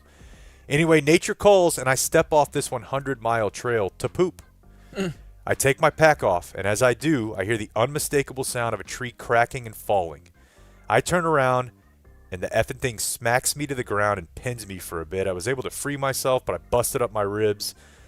Felt like it was a 1 in a million chance for a tree to land on me like that, but hearing her story, who knows? There's a picture of it. Jammed him in the ribs. Hope to see you boys in Denver. Formerly Denton Ultra Running Douche, now Colorado Ultra Running Douche. Nice. And then our final one here. From you. Oh, you have another one? Then you should go. Okay. I got a couple. If one of yours is from a person who likes to have sex, then I won't end with that one. No. Okay. Then I have one more left, and I don't think you have it. You want to be the ender. This is from our homeless. Would you rather date a girl that used to be homeless or used to be 700 pounds? He says, I can definitively answer this. Now, he says used to be 300 pounds versus homeless hypothetical.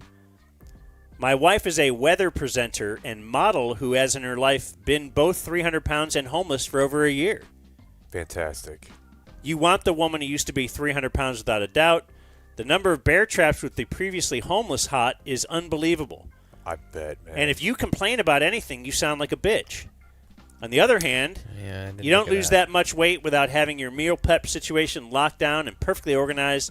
And if she used to be 300 pounds, she's going to enjoy showing off now that she's not. More Dan and Jake from Anonymous. You know she still has some curves, too.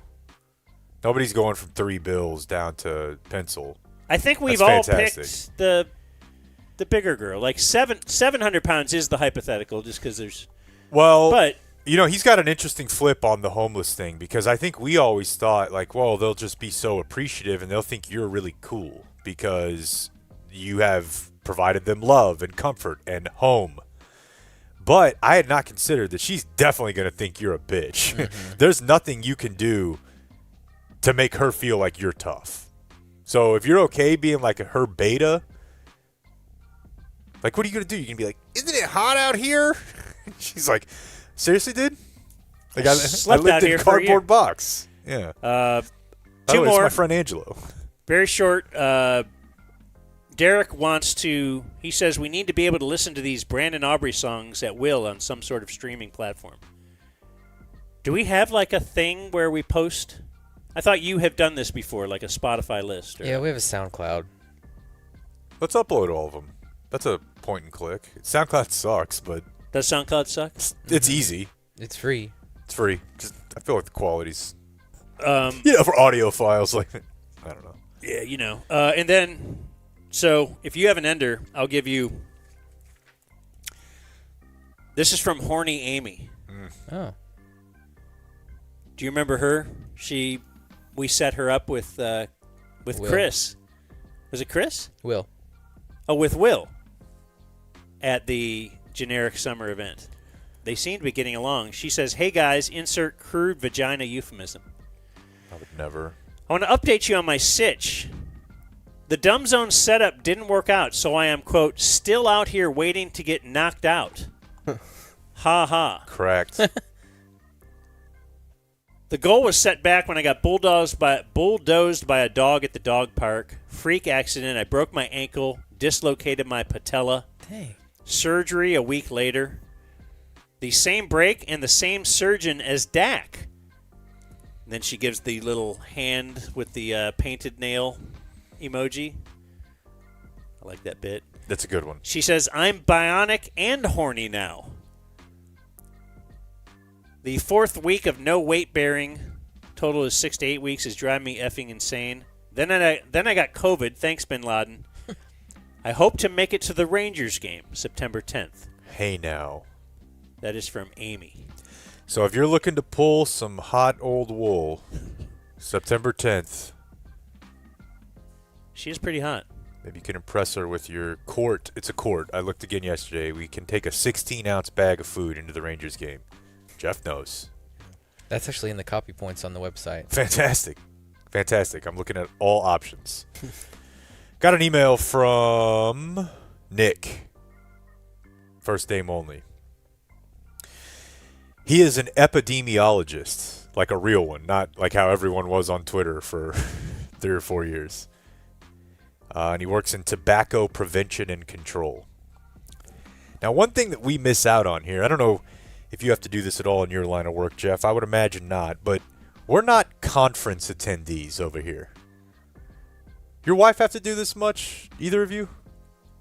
Nope. Never. My wife has sporadically, or career fairs, or a smaller version, but the conference where, hey. Are these excuses to go to Vegas? A lot of times, or Orlando, or frankly, here. A ton of them are here. And it's like just people from your field that get together and hear, maybe it's just your company, maybe it's all epidemiologists, and we're going to talk about developments in the field. There'll be booths. We're going to sell you our new stuff. You get the gist. But somewhere along the lines, and I feel like maybe Tony Robbins was a big part of this, but somewhere along the lines, they started hiring like entertainment. And a lot of times it was like motivational entertainment, you know? So, hey, who is the CEO going to walk on coals? Or, you know, that sort of thing. Or like bands to pump people up. So Nick was at his conference, and they brought in acrobats. And I got a couple different views of this. This is Nick's view of it. You'll see some 4 or 5 ladies, probably epidemiologists, standing there, and now we got acrobats flipping over them. Okay, so what needs to be described here is I figured as we went. Paul, you can pause it, Clayton, and we can. They are not. This is not in a large gym. This is in a hotel conference. A hotel small ballroom. And it looks like they're doing flips, and they might hit that ceiling if they go a little higher. Yes, this is not a gymnasium ceiling. You're 10 to 12 foot floor. You've got 4 or 5 women lined up with their hands up, and we're gonna jump over them. 1, successful. 2, successful. 3, gonna clip the lady in the back, and now all hell's breaking loose. And then the last Watch lady, out, dude. the last lady jumped, thinking that she was gonna land in one place, and now that place is now occupied by a lady who's unconscious. I have another view of this, as you might expect. I replied to Nick, and I'm like, great. Did he land on her? Let's see it. This is the behind view here. Listen to the this song. helps too. teach Let's you about. get it loud. Let's get it loud.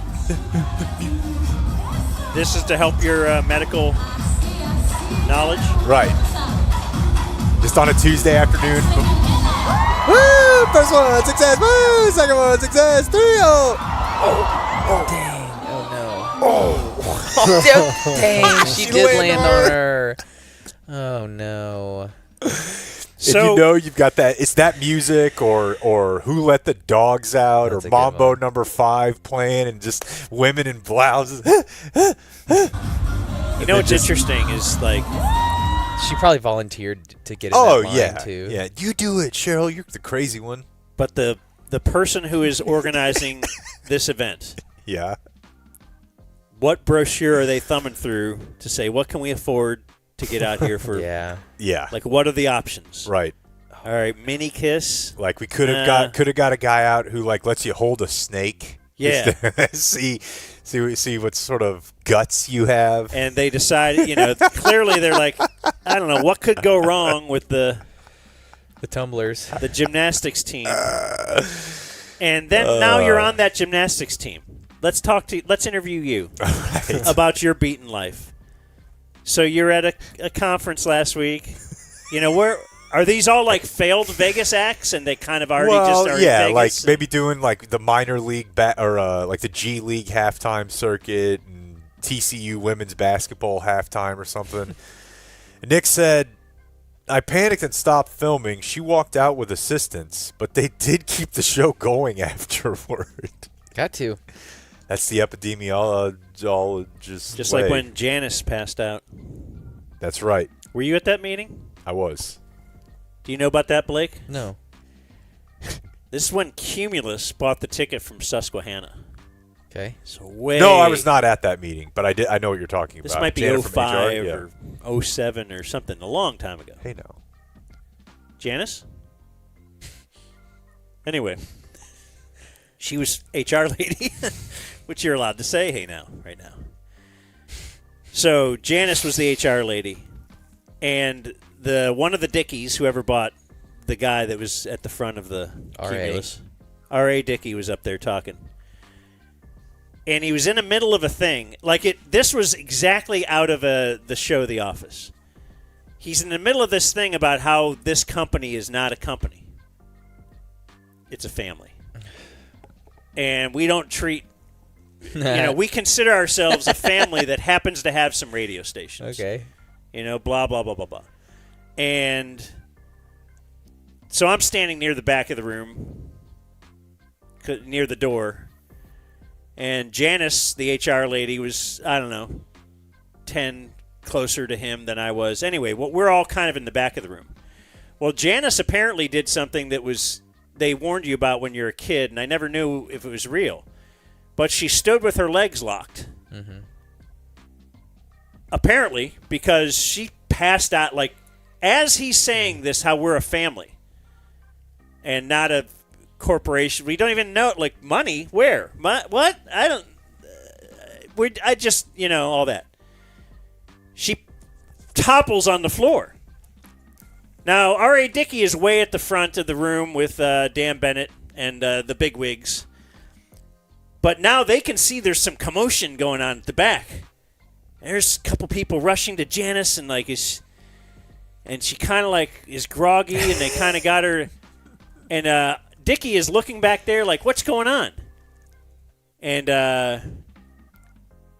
they all kind of like did a quick little aside, like the three heads of the snake there, and they're like, it's okay, like, because they had then ushered her out of the room. Yeah, what are they gonna do? Stop? And then they kept talking. Yeah, they just kept with their speech. Like, I would think, I don't know, if someone in my I was kind of given a little thing, I might just take 1 minute to, like, you know what? Since I was in the middle of the speech at that part, the family part, let me go walk out and just performatively. That's important. Like, I know I can't do anything, but just kind of check on her. No, it was like, people are taking care of her. That's fine. It's just really aunt. set the tone. Yeah, it's just it's not your Right. mom or anything. Do you think that reflects the treatment of Cumulus? Is that kind of foreshadowing? I mean, they ended up coming in and, like any company would, the person who used to do this one job now does two jobs because the person she shared a cubicle with is now not there, and still makes the same salary. And family members die. It got Donovan over to the ticket. That was good. That's cool. It cost Jimmy Christopher his job, I believe. Oh. But, overall good memories. Overall good memories. All right, well, there's viewer mail for today. Let's tell you about, HelloFresh. Ooh, indeed. Real quick, and then we'll take a little break. HelloFresh, get you back in the kitchen. These are meal prep kits. I'm a big fan. It's nice to have the ready-made as well at times, but sometimes you want to get back in there. Maybe pour a little vino, set the mood with the significant other, and cook together. DumbZone 10 FM is how you can subscribe right now. HelloFresh.com/DumbZone 10 FM. That'll get you 10 free meals and a free item for life. 9 out of 10 customers are reporting feeling healthier with HelloFresh because you are going to eat healthier. It's a menu filled with high protein, vegetable packed recipes. They've got good vegetables, which is big for me because I actually don't typically love vegetables. They got a ton of seafood on the menu. But you know how it's a beating sometimes to go shopping because you got to buy this thing, this. But I can't tell you how many they times pack she it all said, together. "Did you not get the such and such?" Yeah, That's yeah. the most important thing. You're not going to have to deal with that. No, there'll be like a couple little condiment packets too in there. They're great. We're a big fan of HelloFresh, so we suggest you check it out at HelloFresh.com/DumbZone 10 FM. 10 free meals and a free item for life, 1 per box with active subscription. Free meals applied as a discount on first box. New subs only, varies by plan. Please go check this out. Take advantage of this. HelloFresh.com/DumbZone 10 FM. 10 free meals and a free item for life. The Dumb Zone.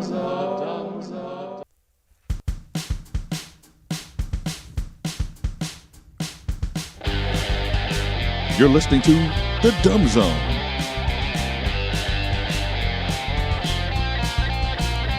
So we talked about we have the Whataburger remote tomorrow. We should promote a week from tomorrow. We're going to be out as well. It'll be the day after Cowboys' first game. And we will be... I want to give you this... I just want to build this excitement. Nomad Grills. We're there for Lone Star Beer. So Friday, September 5th. And it's going to be an afternoon show. So tomorrow we're doing a morning show, 9 a.m. at the Whataburger in Grand Prairie. Next week it'll be 4 p.m., Friday, September 5th. Says here it's the Kick-Ass Nomad Grill. Nomad Grills headquarters in Bishop Arts. And Blake has been there and will confirm this is Kick-Ass. You can watch the Rangers v. Astros on the big screen. Buddy. Later that night. Enjoy some Zavala's barbecue. 5 of 6 on this homestand here. The Athletics and D-backs are trash. Have a nice cold Lone Star beer and perhaps a Lone Star Light. And we'll be doing a program. Free admission, 4 p.m. Talking about all Micah's sacks from the night before. Will Micah play next Thursday? Find out. Find out at Friday Nomad Grills. Grills. Did Micah play or not? Yeah. Here's Jake with the Dumb Zone News. All right. This is a wild one. Balch Springs. They have enough of a high school for you to know their mascot, Blaker? No. Isn't it over by Seagaville? Yes. I don't know their mascot. But it is east and south. In Balch Springs, there was a family gathering over the weekend celebrating a baptism. Now, these are Latinos in the family here, and I feel like that's important, instructive, because they have large parties for baptisms. In fact, you ever go out to Grapevine Lake on a Sunday, you will see large families gathering for baptism celebrations in the lake. This one, taking place in Balch Springs, there was a family gathering. There was a 35-year-old man, and it was his kid who was being baptized. And they had a big party back at the house. So the dad of the kid getting baptized, he was upset because one of his family members, a 19-year-old, earlier that evening had discharged a firearm out in the yard during the party. Which one does, right? You're kicking it with your bros. You've had some beers. You got a gun. Let's celebrate, right? This soul belongs to Jesus Christ now. I got a gun. I'm going to fire it. The dad didn't like that. He made the decision that, hey, I'm upset that this guy was firing this gun. I'm going to go confront him about that. So he did, and that turned into a very serious fist fight, which resulted in the 19-year-old taking the same gun he had before and killing the 35-year-old father of the child I was going to say, baptized. That sounded like a good result if it just was a fist fight. No. Yeah, but if you go to fight a guy with a gun, you should remember. He's got a gun. The accused, the murderer, the 19-year-old, after he was read his Miranda rights, admitted to shooting him and said he acted in self-defense after being physically assaulted. He said he retrieved his 9mm during the fight, fired at him. Now, for the 19-year-old's part, his mugshot is very brutal. Like, he got the piss kicked out of him. So one way or another, he was on the receiving end of a pretty serious helping So a bit of beating self-defense here. in some way, but the guy also had gunshot wounds, like to his one to his back. It's like maybe he tried to get up and run, and the guy shot him again, and now self-defense is probably not finding as much purchase. But something very poetic about it happening at a baptism. Well, it wasn't theirs. No, that's true. We've been playing this game quite a bit lately. How would they describe you in the news? This is an interesting one because a 35-year-old man in Prosper, Michael Angel or Angel Garcia, he was arrested and faces charges of continuous sexual abuse of a child victim under 14. Very bad. Yeah. What's even worse is that he is described as a former coach with the Prosper Baseball and Softball Association. Now, at present time, I believe that I am a head coach with the Grapevine Colleyville Soccer or Grapevine Southlake Soccer Association. It doesn't mean that I spend all that much time. It's a weird thing to sign up to do and then become the way that you're described in the story. Yeah, if you got busted for something, it'd be like he's a coach. Yeah, isn't that terrible? Right. And it's like I met these kids. I see them once a week, but obviously, if the kid was someone he was coaching, that does become an interesting piece of info or important piece, and that's not listed in the story. They're not going to list that, but. Yeah, they did say that it was bonded $1.5 million, and he's been terminated. So if you were wondering if he's still coaching, was the kid one of his kids? It doesn't. That's what I'm saying. It doesn't say. It just says a 14-year-old. But they also say perhaps if you are a pedo, like you tend to try to get a job at a daycare or something that you have kids around, Like, if Oh. I lived in Seattle, I might work at the fish market. I enjoy a little salmon, a little fish, same thing. I'd work at the needle exchange. Same sort of deal. Yeah. In Johnson County, we have a nice, fun law enforcement sexual harassment story. These are great. Law enforcement, sexual harassment. Johnson County Sheriff, his name is Adam King, and he is facing some criminal charges, abusing his office of power and sexually harassing employees. Couple counts of retaliation against a witness. Those are felony charges. Abuse of office related to sexual harassment. Basically, when you start doing sexual harassing, if you're like in a government position, you're in real trouble. And he is. An affidavit the WFA got details several unwelcome sexual advances, verbal harassment. In one instance from the story, he told a subordinate to remove her sweater and said she would have to disrobe before he signed any documents. So he's just having a little fun. The fun continued as he told the same employee, if you keep losing weight, you're going to make me do some ungodly things to you. That, to me, is a compliment. Well, he's tossing out the vibe. Yeah. Like, let's see. Does she bite? How old is he? It doesn't say, but he looks like he's about 60. And I tell you what, he also looks like the pedophile principal from Ferris Bueller's Day Off. That appears to be a type. But yeah, he's older.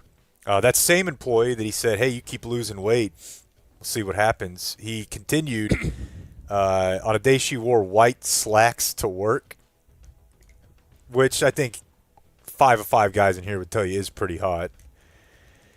He said, quote, back in my younger days, you would not want to know what I would do to a woman wearing white pants.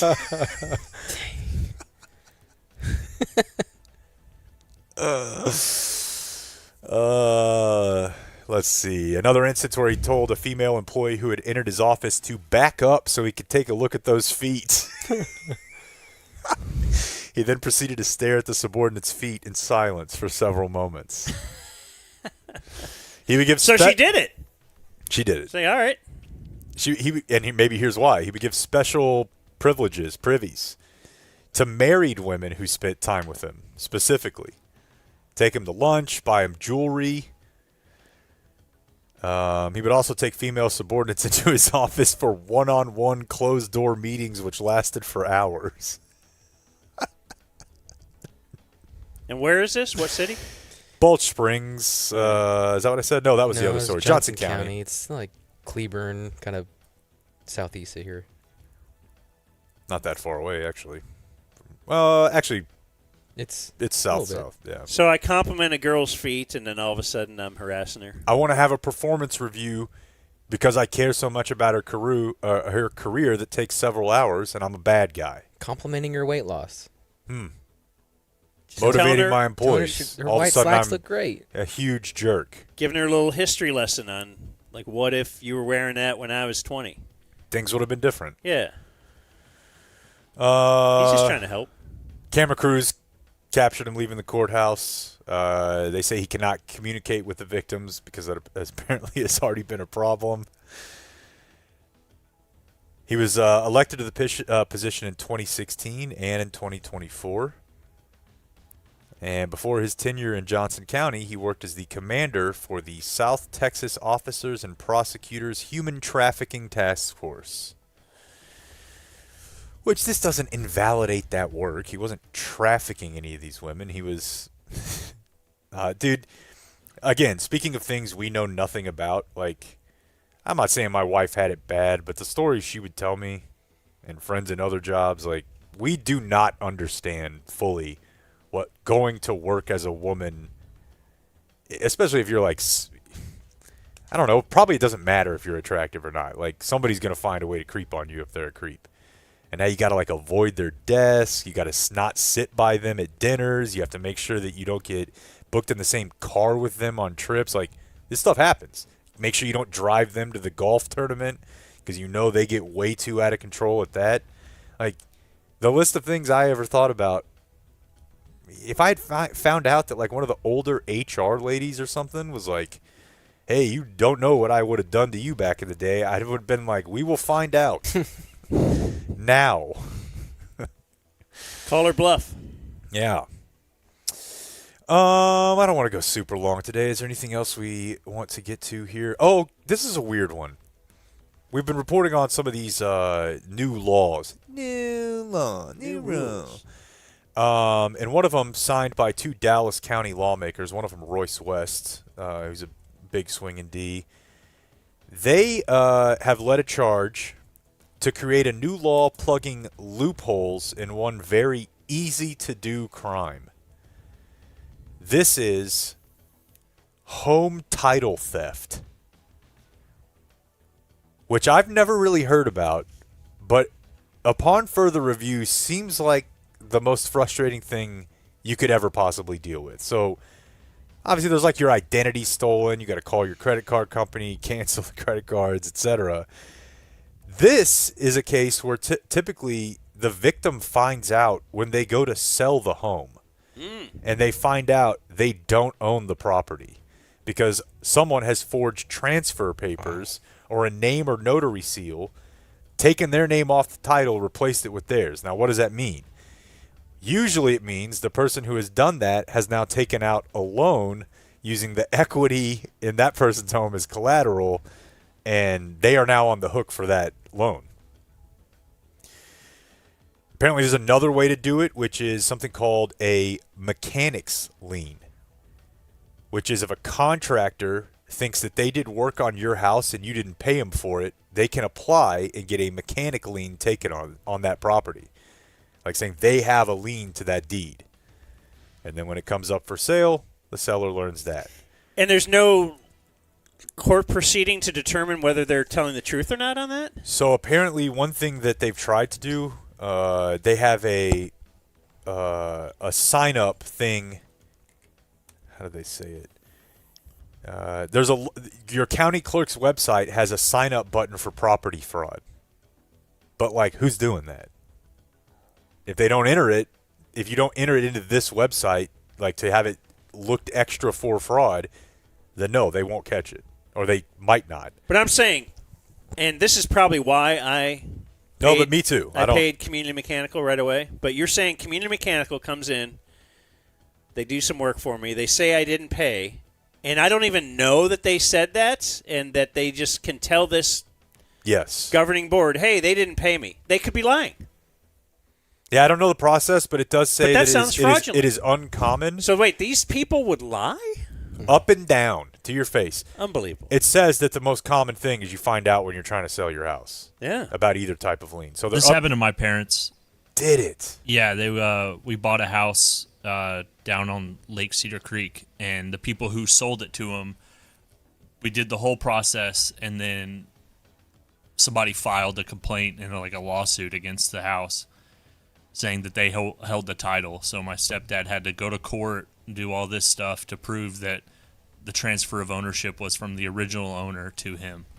It's just a long, drawn-out process. But the main thing is people take out loans against the house, and then whoever owns the house is on the hook for the loan. No one's surprised. Scammers are going to scam. Speaking of no one is surprised, we'll close down with this one. From the No Way file, announcing his candidacy for the 21st District in the Texas legislature, it is none other than conservative Republican Mark Teixeira, who will be running for Congress. Where's he live? It's in Texas. Let me look up the district. F that guy. Oh, He sucks. I thought you'd quite enjoy this. Oh, this is the Chip Roy district? He's got to retire?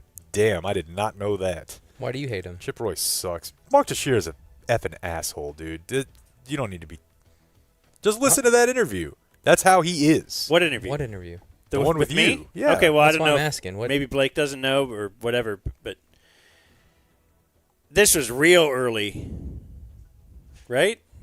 Oh, yeah. 2001, 2000, whenever Teixeira was here. We had him on the show, and he said something about how like he was like 22 or 4 or something, but he was married.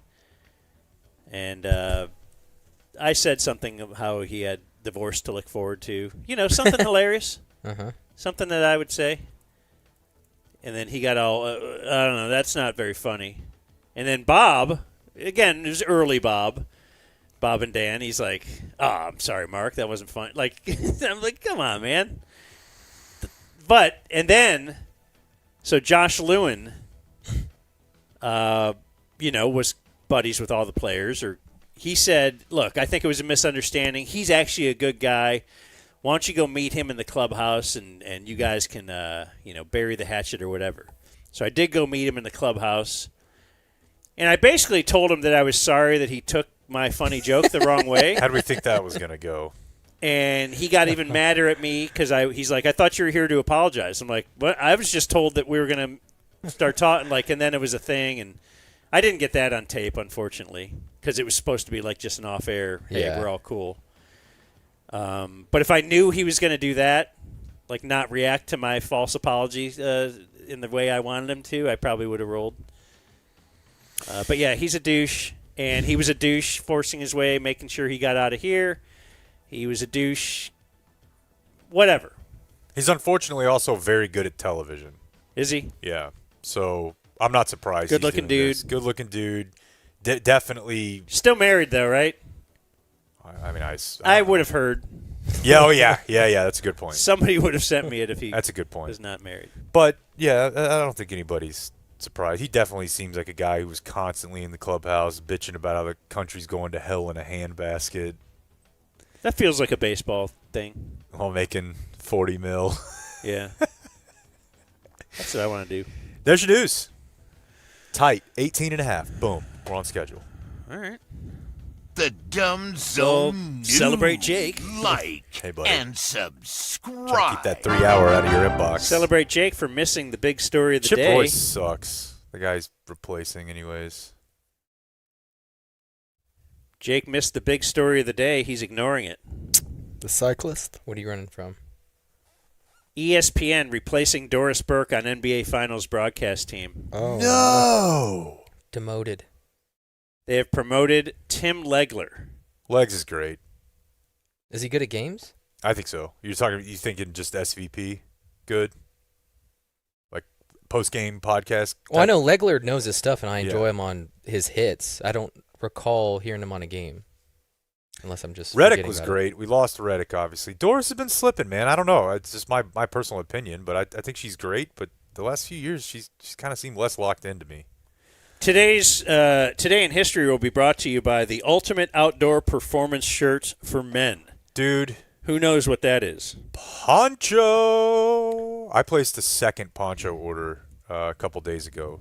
They gave us one shirt. And then I said, I need more. One shirt. It's like it's the nicest, most breathable, wick away. Like it looks super stylish. These are the best dress shirts that I think I've ever had my hands on. Yeah, here's a hack. I bought a normal like black shirt, the outdoor shirt, but then I went back and I got a long sleeved dress shirt one, and I wore it under my blazer, and it was amazing. Like it's not stiff. It feels wonderful.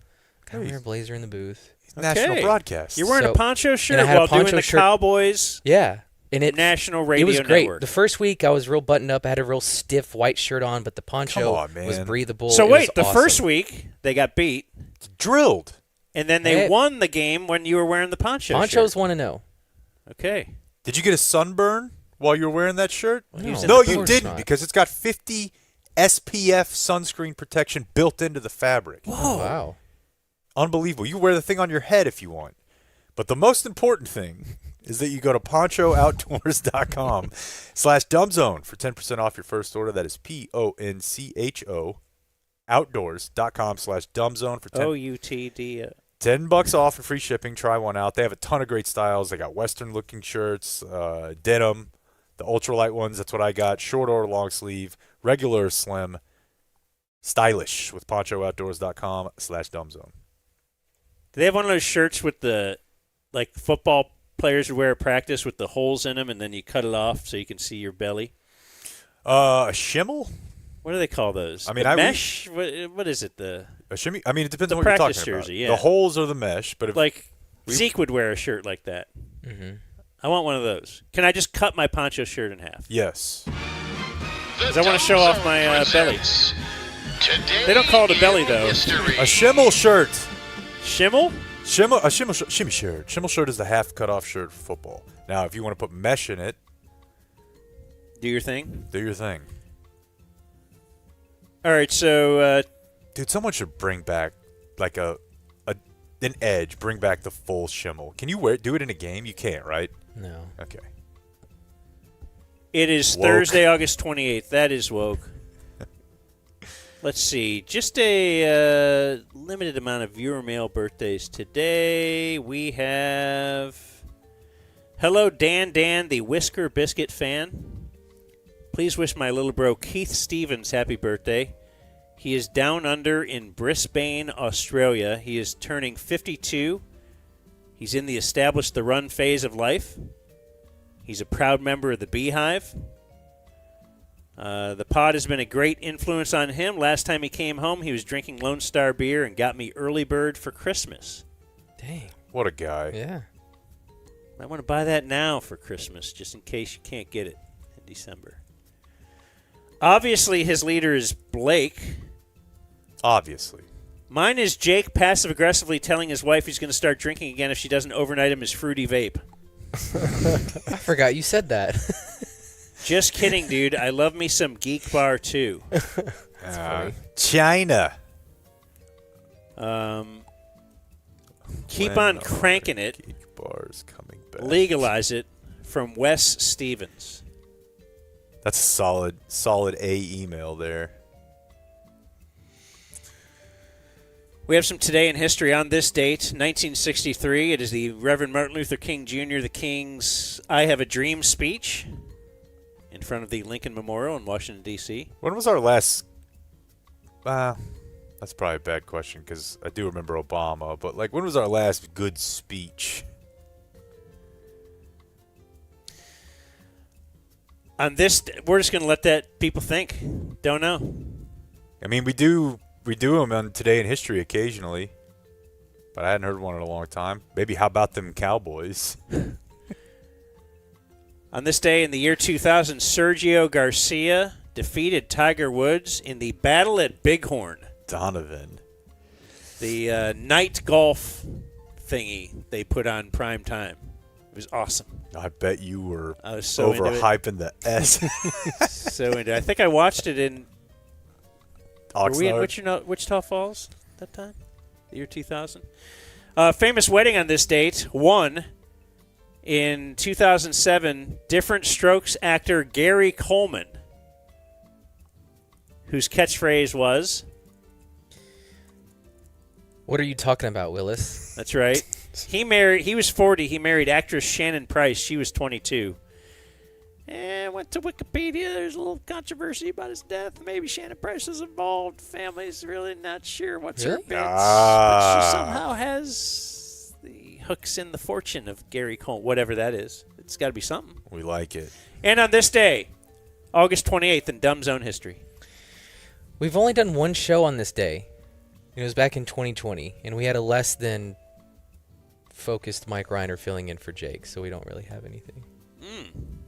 Okay, well, we got that. Yeah, that was an interesting Mike's Mind that day. I don't recall this at all. I kind of do. So Mike Reiner filled in for Jake. And he did more than once. I remember doing it. 2020, we were here, and he was somewhere else? He was here. He came here. Oh, he came here. Yeah. Okay, Mike Reiner wasn't working at the ticket. That's right. No. Yeah, we were doing the Hang Zone. Yeah. 2020 we started. Had him come over and fill in. Yeah. Okay. We did the Pete Stein countdown that day. Did you guys try a 2-minute drill? Oh, I don't think this was that day. Or you know what? It would have been very like me that day to not put it in the notes. Because that was a big fail. Might have been. I think we were at the station when we tried that. But I'm not positive. Okay. But I do know that it didn't work. It didn't. Celebrity Birthdays brought to us by Frankel & Frankel, personal injury attorneys. We do need to play that pregame audio at some point, though. I know. Get in a car accident, you certainly are thinking of the Frankels. Do you know their number, Jeff? I do. 817 or 214, and then all threes. See if you. How about that? That's messaging at its finest. So Been you a do wreck? realize if you Been got in a wreck lately? if you Not have a lately. Thank personal goodness. injury, though, they're your guys. They will help you out. Frankel & Frankel, they'll fight for you. Somebody throws a sandwich at you, and you feel personally injured, I would That's give right. them a call. Maybe the Frankels will be helping out either Nate or Travis tomorrow, the loser of that battle. And no pivot punches. No. None. In celebrity birthdays, a huge celebrity to start. If my notes are correct, this is the birthday of Ted Emmerich. Whoa. Tommy E. himself. Did you know that about your partner? No, and now I should feel bad. Your little booth buddy? I do Can feel I bad. give you an Adam Schefter tweet?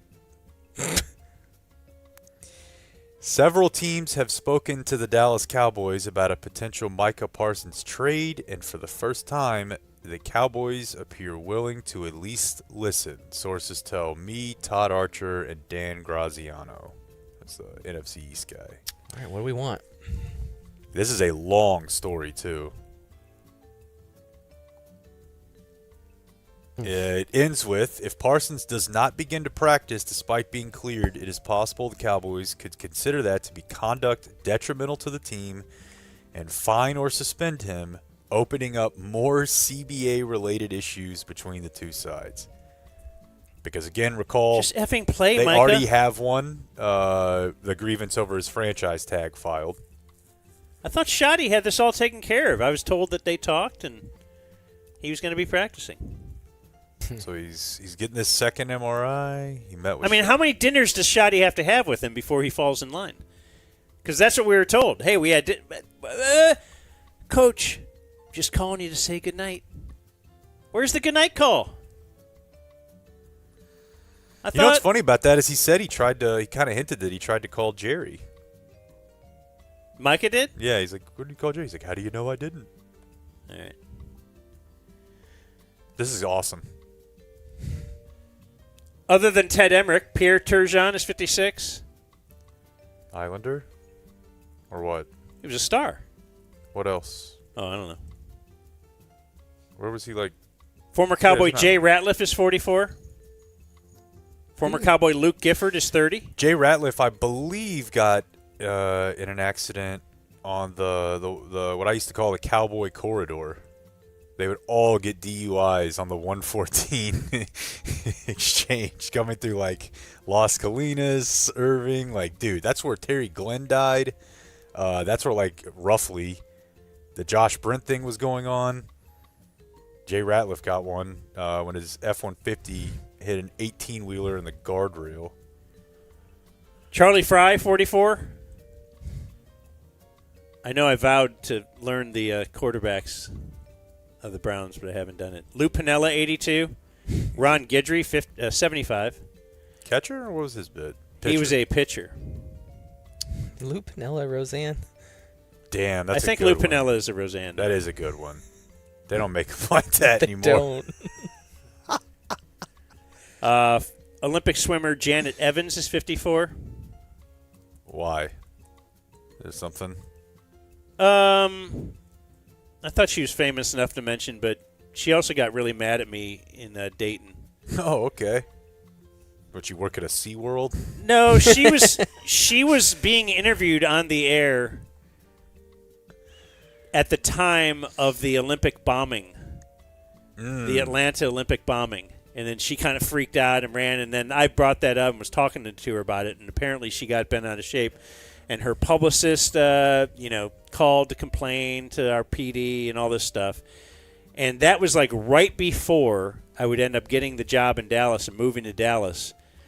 And I went back and looked at the publicist complaining emails, and her the address, the physical address for the office she was writing from was 3500 Maple Avenue. So she worked in the building That we worked in. is phenomenal because there were several publicists and agencies and stuff in that building. Yeah. That rocks.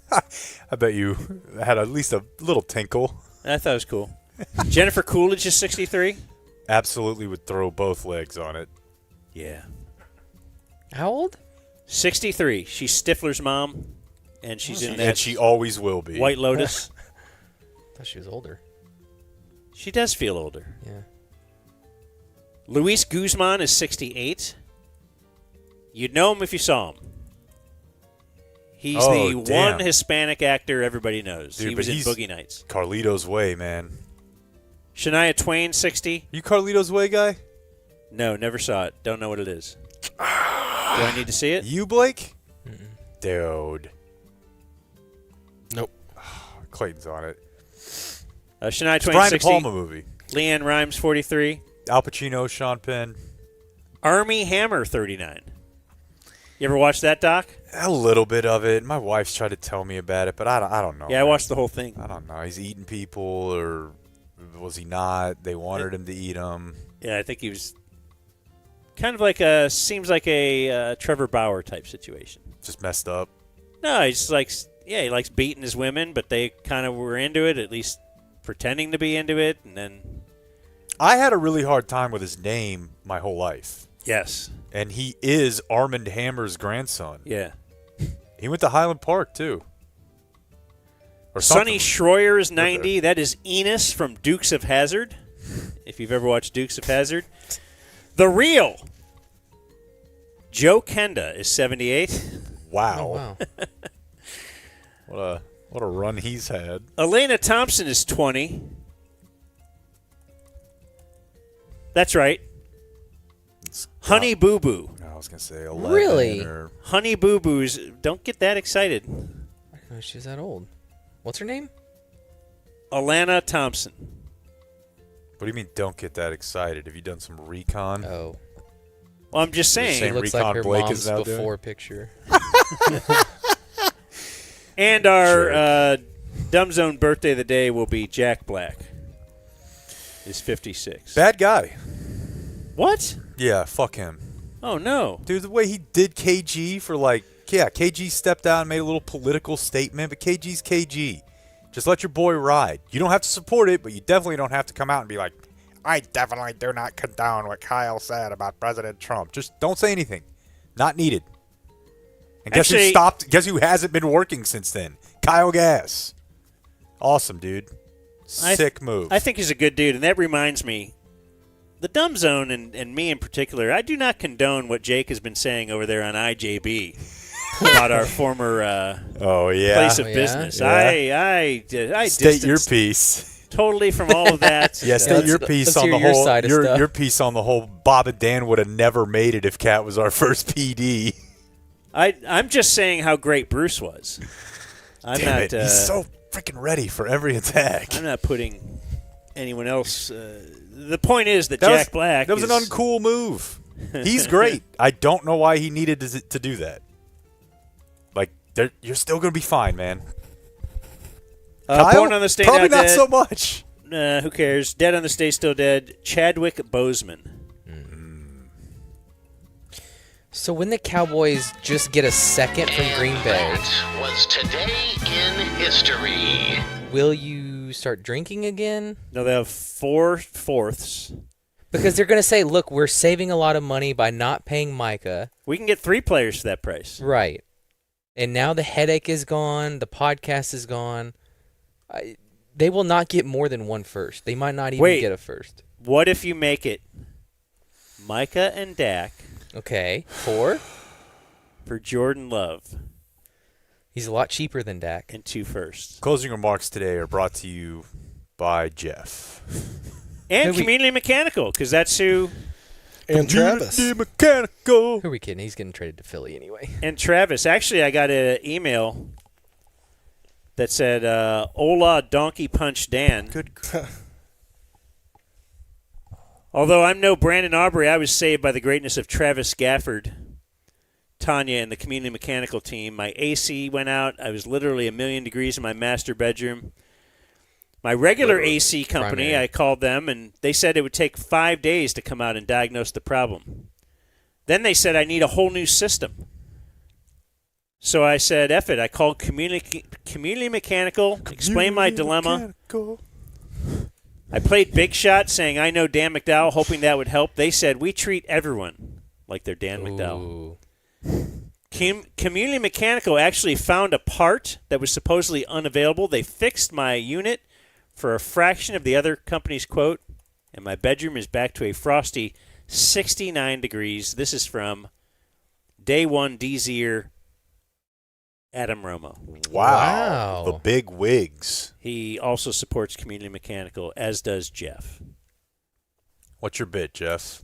Well, I'd have to disagree a little bit. When I got home last night, my thermostat was on 74 and it was frigid. You like that? And I like it cold. If I turned it down to 70, that's where I had it before the this new replacement. You're saying somehow their air conditioners are colder than other air conditioners. They are coldest air conditioner in DFW, from what I understand. I might have gotten that one. 'Cause Literally, I'm with him. no one can fact check that. Like, right. We're it's sleep- absolutely a claim we can make. We're sleeping at 73 now. Well, that can't be all you have, though.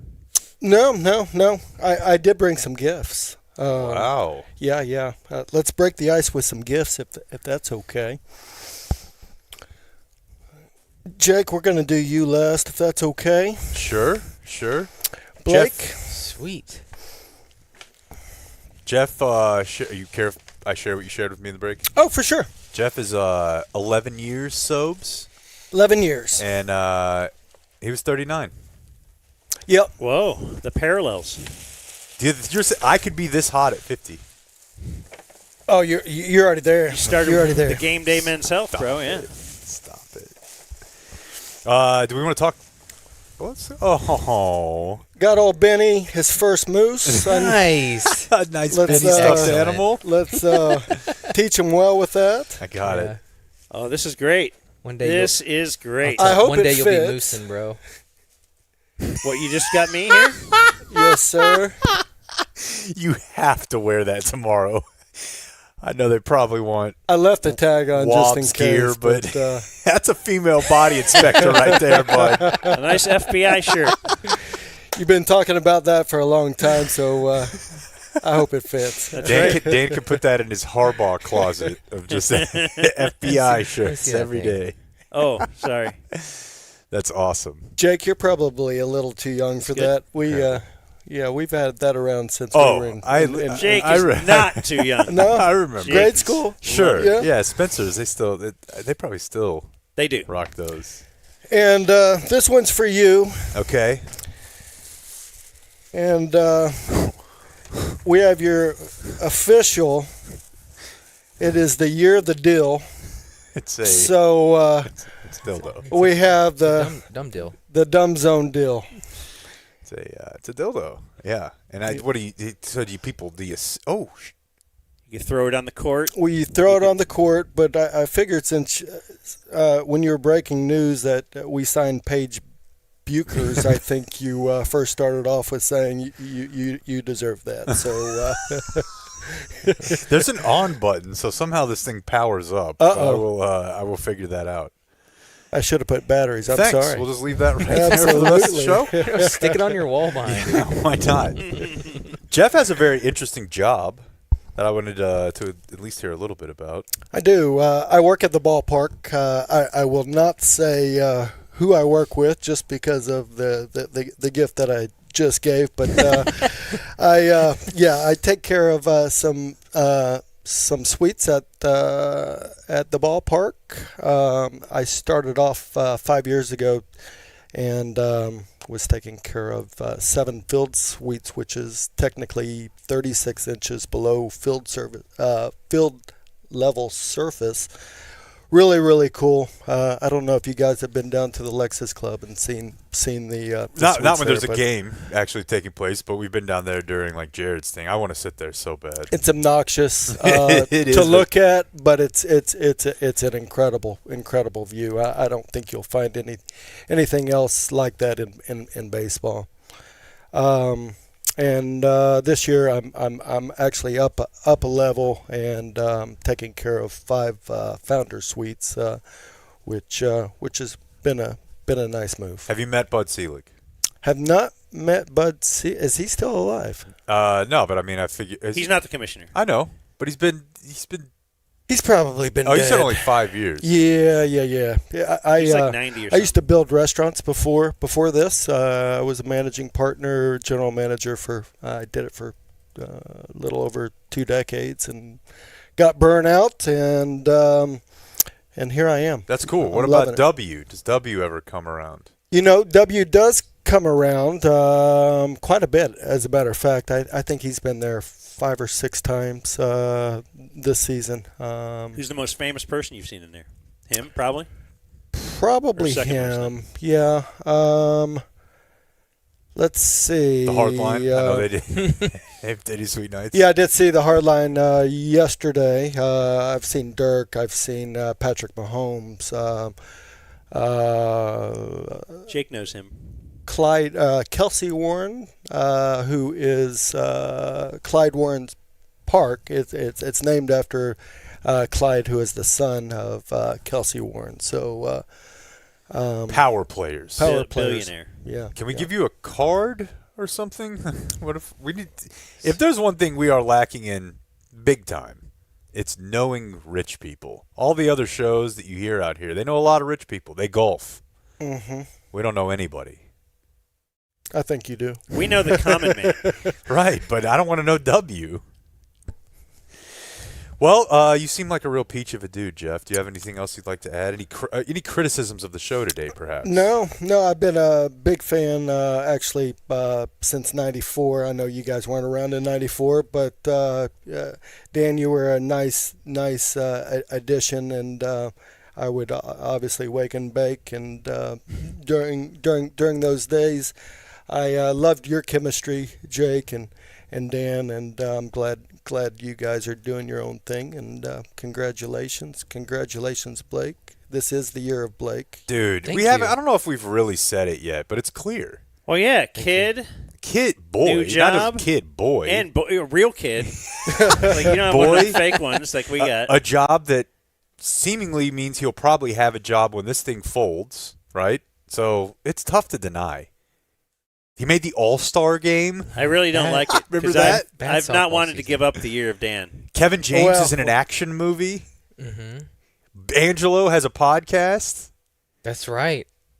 It's all turning up Blake, isn't it, Jeff? At least the second half is. Yeah. It's been fun. Adios, mofo. We gotta go before this becomes a zoo. Thank you for watching my video. Subscribe and type for my name if you want to watch more of my videos. Hobo, hobo, hobo, hobo, hobo. All right, all right, all right, all right, all right, all right. I never listen. I wanna listen. Time to listen to the bum zone. All right, all right, all right, all right, all right, all right. I never listen. I wanna listen. Gonna listen to the bum zone. Oh, oh. I wanna listen to the bum zone.